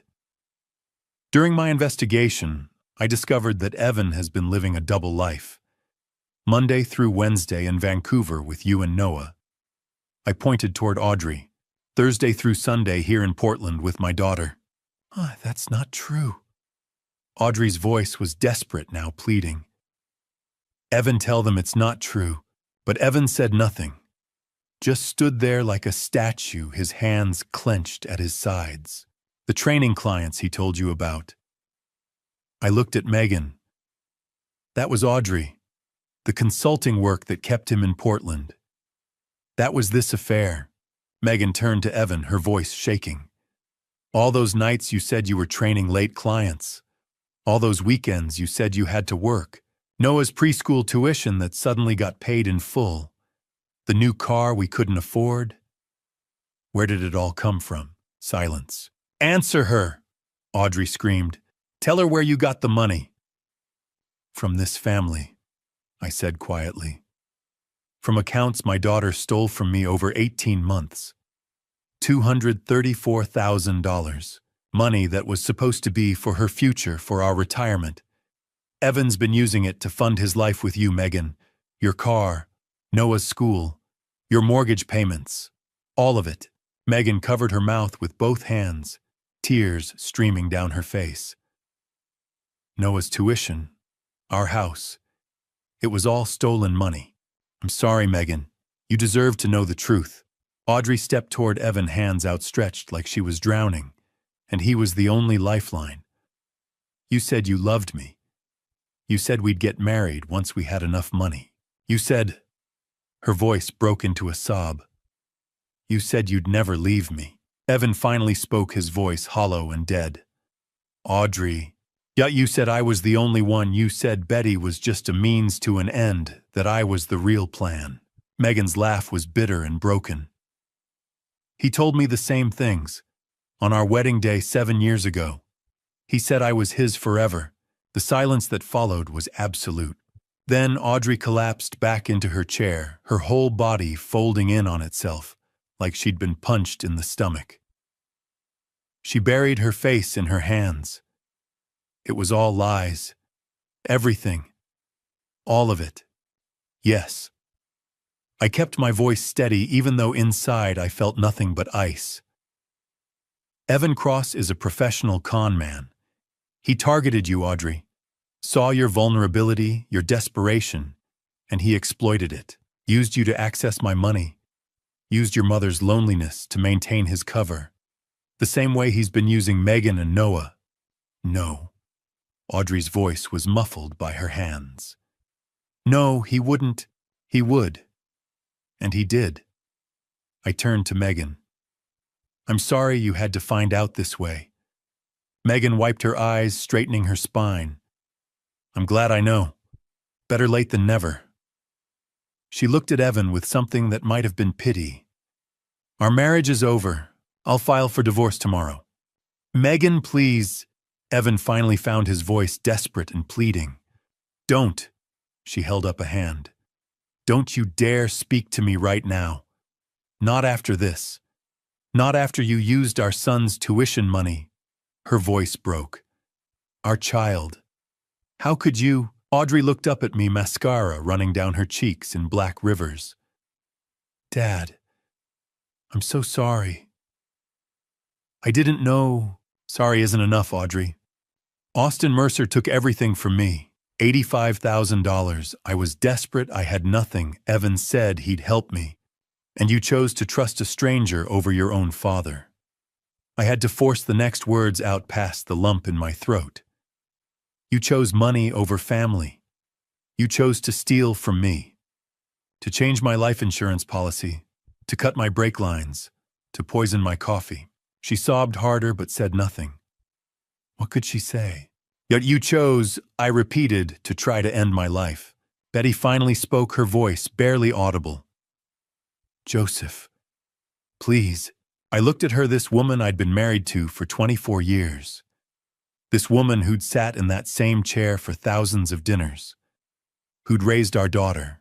Who'd stood beside me at weddings and funerals and every moment in between. You enabled all of it, I said quietly. You saw what was happening, you heard the conversations, you knew about the money, and you said nothing. I didn't think, she stopped, started again. I thought it was just a loan that was never discussed with me, that I never agreed to. I shook my head. You're as guilty as they are. The room fell silent again, except for Audrey's muffled sobs and Noah's distant laughter from the kitchen as Paw Patrol played on. I pulled out my phone and made a call. Detective Warren, you can come in now. The front door opened again, this time with purpose, with authority. 2 uniformed police officers entered first, their hands resting on their belts. Behind them came a woman in her 40s wearing a detective's badge clipped to her belt. Mr. Barrett. Detective Warren nodded to me, all business. We heard everything through the wire. I touched the small recording device clipped inside my shirt collar. You have all the evidence, every word, crystal clear. She turned to face Audrey and Evan, her expression professional and cold. Audrey Barrett and Evan Cross, you're both under arrest for fraud, embezzlement, and conspiracy to cause serious bodily harm. She began reading them their Miranda rights in a steady, practiced voice. You have the right to remain silent. Anything you say can and will be used against you in a court of law. Audrey stood on shaking legs as a uniformed officer moved behind her with handcuffs. The metallic click echoed through the room. Dad, please! Audrey's voice rose to a scream. Don't do this. Please, I'm your daughter. I turned away. Couldn't watch. Couldn't bear to see the handcuffs on her wrists. You have the right to an attorney. If you cannot afford an attorney, one will be provided for you. The second officer cuffed Evan, who went quietly, his face blank, all the charm and confidence drained away, leaving only empty shell. They led Audrey toward the door. She twisted in the officer's grip, looking back at me one final time. Daddy, she whispered. She hadn't called me that since she was 10 years old, but I said nothing. just watched as they guided her out the door and into the waiting police car. Through the dining room windows, red and blue lights flashed rhythmically, painting the walls in alternating colors like a twisted disco. Betty sat at the dining table, completely collapsed, her whole body shaking with sobs that seemed to come from somewhere deep inside her. Megan held Noah, who'd come running from the kitchen when he heard the commotion. The boy's small face confused and frightened, tears starting to stream down his cheeks as he watched his father being led away in handcuffs. "Mommy, why are they taking Daddy?" "What did Daddy do?" Megan couldn't answer, just held him tighter. And I stood alone in the center of the dining room, surrounded by the wreckage of everything I'd ever built. The overturned chair, the scattered documents, the cold dinner no one had eaten, the half-empty wine glasses, the family that had just been destroyed beyond repair. Justice had been served, but the price was everything I'd ever loved. Through the window, I watched the police cars pull away, their lights fading into the distance. Betty sobbed. Noah cried for his father. Megan stared at nothing, and I stood in the ruins of my life wondering if this was what victory was supposed to feel like. The weeks following the arrests were a blur of lawyers, courtrooms, and media attention I never wanted. Week 1 hit like a sledgehammer. I spent 8 hours at the police station giving my full statement. Every detail, every recording, every document. The detectives were thorough, methodical. By the time I walked out, the sky had gone dark and my voice was hoarse. Audrey and Evan were denied bail. Flight risk, the judge said, given the offshore accounts and evidence of planning. They'd remain in custody until trial. Betty was questioned for hours, but she cooperated, fully turned over everything she knew. 2 days later, she moved out of our house and went to stay with her sister across town. The media descended. Local father exposes daughter's elaborate theft plot. My phone rang constantly, reporters, concerned friends, complete strangers wanting to know details. I changed my number, started living like a ghost in my own life. Benjamin handled the press. Mr. Barrett requests privacy during this difficult time, but privacy meant being alone in that empty house, walking through rooms that suddenly felt too large, too quiet. I found myself standing in Audrey's bedroom one afternoon, looking at her high school trophies, her graduation photos, the collage of memories on her wall. Where did I go wrong? The trial preparation consumed weeks 2 through 8. The prosecutors, led by Assistant District Attorney Sarah Mitchell, a woman with 20 years of experience and a reputation for being relentless, built their case methodically. Defense attorneys tried negotiating plea bargains. Benjamin sat across from me in his office. They're offering a deal. Audrey could plead guilty to lesser charges. 3 years instead of 10. No deals. Aunt Joseph, seeing Audrey on the witness stand is going to be painful. I need the truth on record. All of it. Everything that happened. No shortcuts. He studied me for a long moment, then nodded.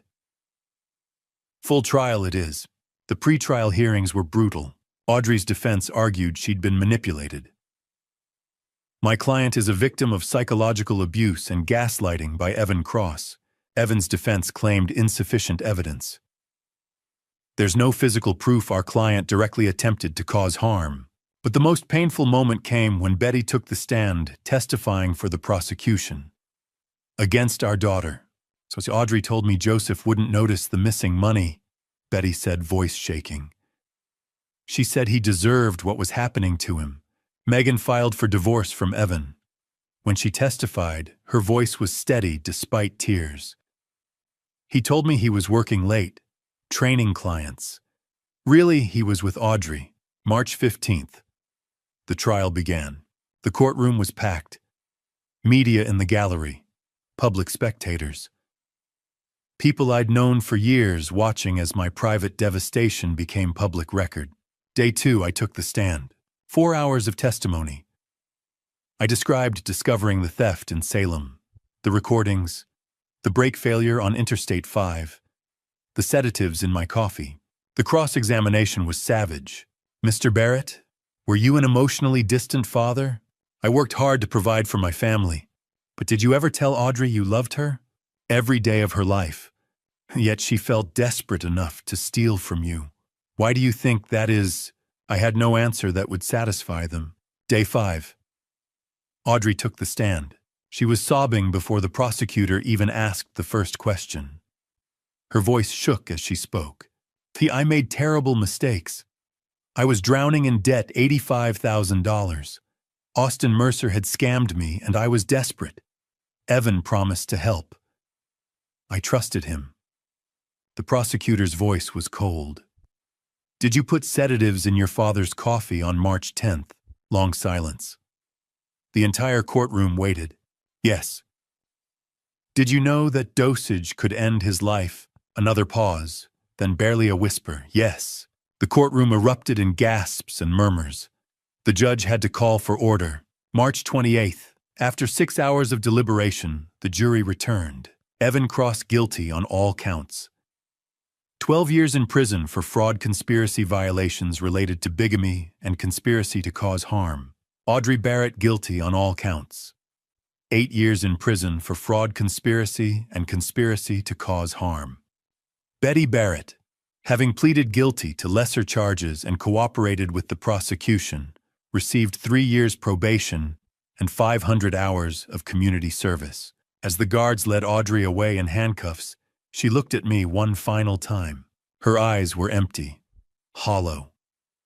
The daughter I'd raised, the girl who used to climb into my lap and ask me to read her stories, was gone. In her place stood a stranger who'd tried to take everything from me, including my life. I walked out of the courthouse into Portland's gray drizzle. Benjamin walked beside me, holding an umbrella over both our heads. It's over, he said. But I knew better. The legal battle was over. The emotional battle was just beginning. Dr. Helen Carver's office became my sanctuary. Twice a week I sat in that chair and tried to piece myself back together. April, my first session. The office was nothing like I'd expected. Soft lighting filtered through sheer curtains. Comfortable chairs instead of a clinical couch. Plants everywhere, ferns and succulents that somehow made the space feel alive. Dr. Carver was 48 with warm eyes that seemed to see through every defense I'd built. Joseph, what brings you here? I stared at my hands. I don't know how to feel anymore. My daughter tried to end my life. My wife helped her steal from me. I got justice in court, but I don't feel better. Justice and healing are different things, she said gently. Justice is external, what happens in courtrooms. Healing is internal, what happens in here. She touched her chest. In the heart. How do I heal from this? By allowing yourself to feel everything. The anger, the grief, the betrayal, all of it. And eventually, by choosing peace over bitterness. I thought that sounded impossible. The sessions continued. Twice a week, Tuesday and Friday afternoons, I sat in that chair and slowly began to unpack 24 years of my life. Week 3, I broke down completely. Where did I fail as a father? Dr. Carver leaned forward. Joseph, you didn't fail. Audrey made choices, bad choices, terrible choices. But they were her choices, not yours. But I must have done something wrong. Good parents raise children who are still human, who still have free will, who can still make devastating mistakes. Her voice was firm. You can't control another person's choices, not even your child's. Week 6, we talked about Betty. 24 years. Was any of it real? Some of it was real, Dr. Carver said. People are complex, Joseph. Betty loved you once. I believe that. Then things changed. Maybe she changed. Maybe the marriage changed. That doesn't erase the good years. It just means the story ended differently than you thought it would. In May, she suggested I join a support group, Survivors of Family Fraud, Wednesday evenings in a church basement across town. I walked in, nervous, not knowing what to expect. 12 people sat in a circle, men and women, young and old, all carrying the weight of family betrayal. The facilitator smiled. Welcome, everyone. Who wants to share first? I just listened that first night. a man in his 50s. My brother stole my inheritance, cleaned out my mother's accounts before she died. We haven't spoken in 5 years. A woman in her 60s. My son forged my signature and took my house. I'm living with my daughter now. A younger man, maybe 30. My wife and her boyfriend drained our accounts while I was deployed overseas.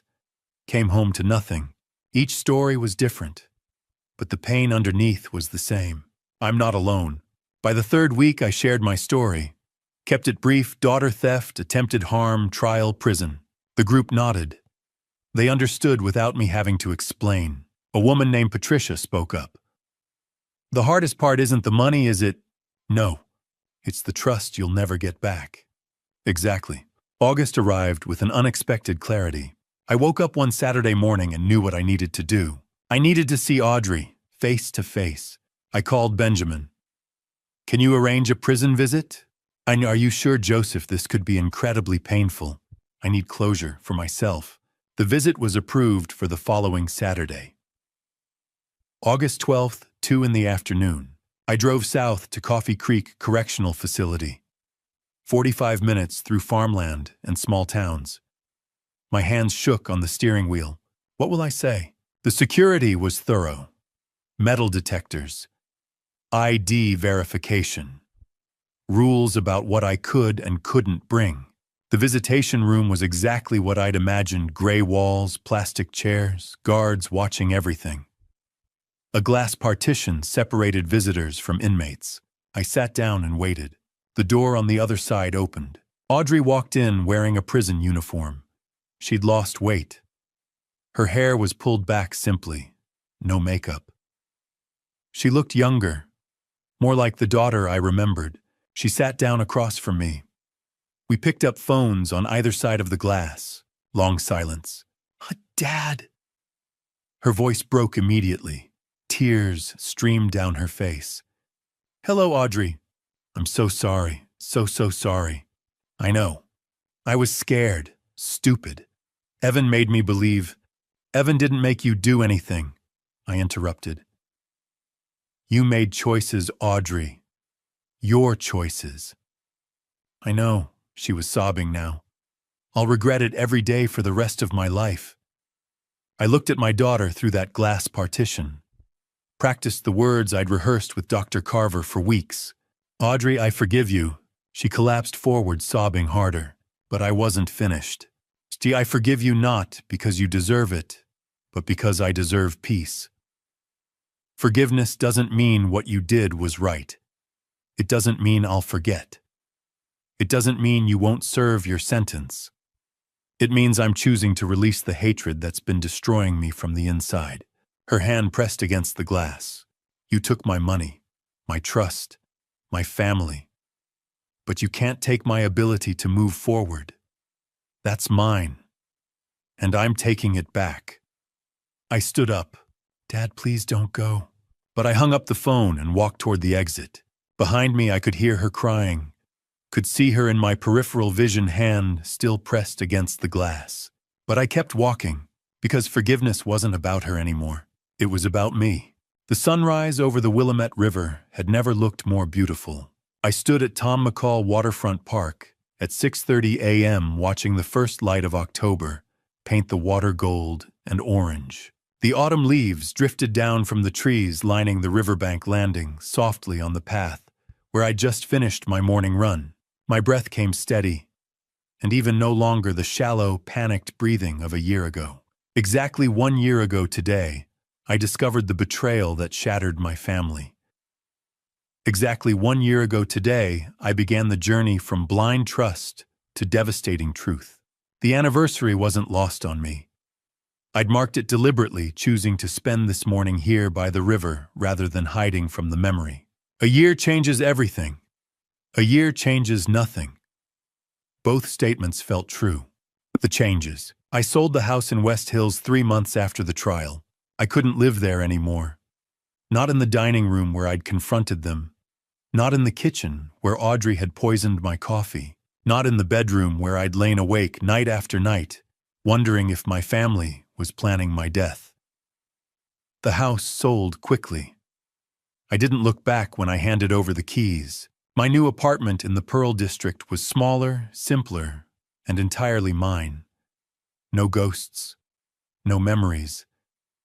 Just clean white walls and windows that faced east, letting in the morning sun. I kept it minimal: a couch, a bed, a small desk where I worked. I didn't need much anymore. The things I'd once thought mattered: the big house, the expensive furniture, the perfect family photos, none of it mattered now. I transitioned to part-time consulting and financial advisory work. I still had clients who trusted me, who valued my expertise. But I no longer worked 60-hour weeks. I no longer sacrificed weekends and holidays. I'd learned that lesson the hard way. All the money in the world means nothing if you lose yourself in the process. Instead, I started volunteering. Every Tuesday and Thursday evening, I taught a free course at Portland Community College, protecting yourself from financial fraud, even from family. The first night, 12 people showed up. By the third week, the room was packed with 40 students. Young people trying to navigate their first credit cards. Immigrants learning the American financial system. Elderly folks who'd been scammed by their own children or caregivers. I saw myself in each of them: the vulnerability, the desire to trust, the fear of what might happen if they didn't protect themselves. I shared my story openly. Not for sympathy, but for education. If my pain could prevent even one person from going through what I'd endured, it was worth it. Last month, a woman in her 70s approached me after class with tears in her eyes. Her son had been forging checks from her account for 3 years. She'd suspected, but didn't want to believe it. My class gave her the courage to report him. She hugged me tightly and whispered, "Thank you for saving what's left of my life." I thought about that hug often. It reminded me why I kept teaching, why I kept showing up. Beyond the classroom, I'd also started mentoring young professionals through a local nonprofit. Every Saturday morning, I met with 2 or 3 mentees at a coffee shop downtown, helping them navigate career decisions, financial planning, and life choices. Most of them were in their 20s, around Audrey's age. I tried not to think too hard about that parallel, but it was there. Perhaps helping them was my way of reclaiming what I'd lost with my daughter. Perhaps it was just the right thing to do. The connections. My phone buzzed as I walked away from the riverbank. A text from Megan Cross. "Noah asked me this morning if the cookie man would visit again. He misses you." I smiled. Megan and I had stayed in touch. She divorced Evan immediately after his sentencing and moved back to her parents' house in Vancouver with Noah. We'd met for coffee twice, once in January, once in June. Both times I brought cookies for Noah, who'd remembered me as the nice man with the cookies from that awful night. Last month, I'd anonymously sent a $500 gift card to Megan with a note, "For Noah's future," from a friend. She'd texted me immediately, somehow knowing it was me. I didn't confirm or deny it. Some kindnesses were better left anonymous. I texted back, "Tell him the cookie man says hello. Maybe we can meet for hot chocolate soon." Betty had written to me 3 months ago a short, careful letter expressing regret and asking if we could talk. I hadn't replied yet. I wasn't sure I ever would. Dr. Carver said it was okay to not forgive everyone, to draw boundaries, even in healing. Betty had played her role in the betrayal, even if she'd been manipulated. I wasn't ready to cross that bridge yet. Maybe I never would be. Audrey's letters arrived monthly like clockwork. I hadn't opened a single one. They sat in a shoebox in my closet, unopened and unread. Benjamin had asked me once if I planned to visit her or respond. I told him honestly, not yet. Maybe never. I don't know. Dr. Carver said that was okay too. The final session. Yesterday had been my final scheduled therapy session with Dr. Carver. We'd met twice a week for 8 months, then once a week for the past 4 months. She'd guided me through the worst of the trauma, the rage, the guilt, the grief. "Do you remember the first day you came in?" she'd asked yesterday, her warm eyes studying me carefully. I nodded. I could barely sit still. I kept waiting for the next betrayal, the next attack. I thought everyone was lying to me, and now. I paused, searching for the right words. Now I wake up, and the first thing I think about isn't whether someone is trying to hurt me. That's progress. Dr. Carver smiled. That's enormous progress, Joseph. Healing isn't about forgetting or pretending it didn't happen. It's about learning to live again, despite what happened. You're doing that. I'd left her office feeling lighter than I had in months. The voice memo. This morning after my run, I'd sat on a bench by the river and recorded a voice memo on my phone. Not for anyone else, just for me. And maybe for others like me if I ever found the courage to share it publicly. October, 1 year later. My name is Joseph Barrett. A year ago, my wife and daughter stole over $400,000 from me. My daughter tried to poison me. They conspired with a con man to take everything I had, including my life. I survived. I want you to know that if you're going through something similar, if someone you love has betrayed you, stolen from you, tried to destroy you, you can survive too. You will survive. Healing isn't linear. Some days are harder than others. Some days you'll wake up and forget for a moment what happened. Then you'll remember, and the weight will crash down again. That's okay.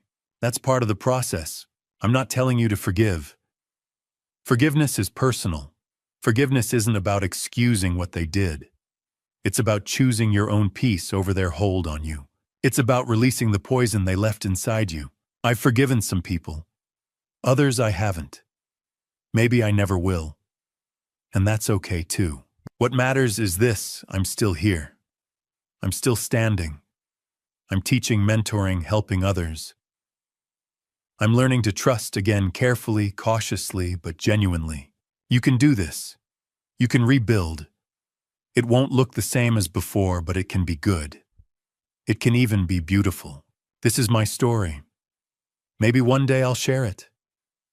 Maybe it will help someone else find their way out of the darkness. For now, I'm choosing to live.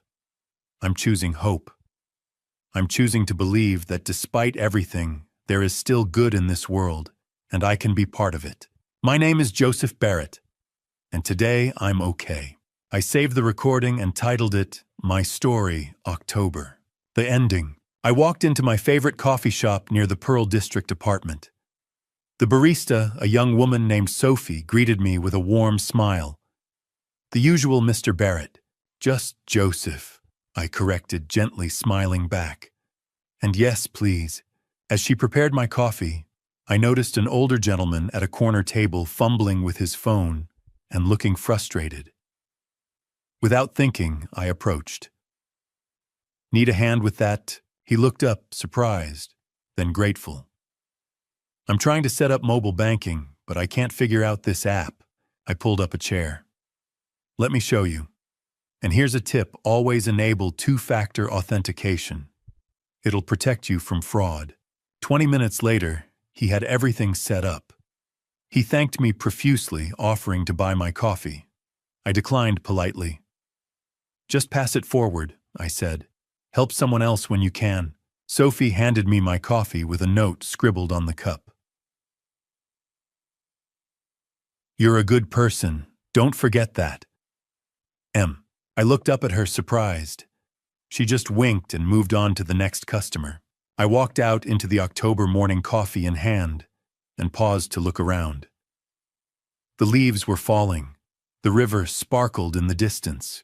Joggers and cyclists passed by, living their lives, pursuing their happiness. For the first time in a year, I felt it: real, genuine happiness. Not the fragile hope I'd clung to in the early months, but something deeper, something earned. I didn't know what the future held. I didn't know if I'd ever fully trust again, if I'd ever rebuild a family, if I'd ever stop carrying the scars of betrayal. But I knew this: I was still here. I was still fighting. I was still choosing to believe in goodness even after everything. And that was enough. That was more than enough. I took a sip of my coffee and smiled at the words on the cup. You're a good person. Maybe I was. Maybe despite everything, I still was. The morning sun warmed my face as I walked home. It was going to be a beautiful day. And to you listening to this family story, remember this. I thought I knew my family. I thought 24 years of marriage and raising a daughter meant something. I thought trust was earned through time, through sacrifice, through love. I was wrong. God gave me eyes, but I chose to be blind. God gave me wisdom, but I chose to ignore the warning signs. God gave me a second chance when my brakes failed, when the poison didn't kill me, and I finally listened. Don't be like me. Don't wait until you've lost $400,000 and nearly your life to see the truth. Don't confuse love with blindness. Don't mistake loyalty for stupidity. This family story taught me that the people closest to you can hurt you the most, not because they're strangers, but because you gave them the keys to your life. You opened every door. You trusted without verifying, and they walked right in and took everything. What I did wasn't about anger. It was about dad revenge, yes, but the right kind. It was about justice. It was about refusing to be a victim. My dad revenge meant standing up and saying no more. But here's the truth about dad revenge: it doesn't heal you. Justice doesn't bring back what you lost. It just closes the chapter so you can finally start a new one. So check your bank accounts. Watch for the warning signs. Trust, yes, but verify. Love your family, but protect yourself. And when God shows you the truth, no matter how painful, have the courage to face it. That's my advice. That's what this family story cost me to learn. Now it's your turn to share. Have you ever been betrayed by someone close? How did you handle it? Leave your thoughts in the comments below. I read every single one. If this story resonated with you, please hit that subscribe button and share this with someone who needs to hear it. Your support helps me continue sharing these difficult but important stories. Thank you for listening all the way to the end. It means more than you know. Before you go, please note that upcoming stories may contain fictionalized elements created for educational purposes. If this content isn't for you, feel free to explore other videos that better match your preferences. Take care of yourself and your finances. This is Joseph Barrett signing off. 안 돼요. 돈이 없어요. 카드 써야 돼요.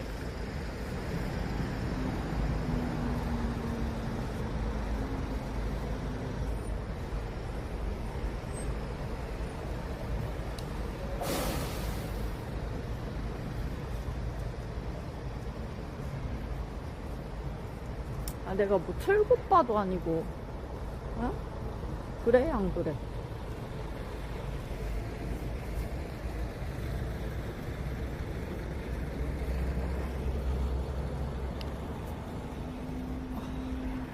얼굴이 좀 많이 붓긴 했네. 혼자서? 혼자서 못 가요? 나는 혼밥하는 것도 좋아하는데. 근데 이제 2인분씩 나오는 것은 좀 힘들긴 하네.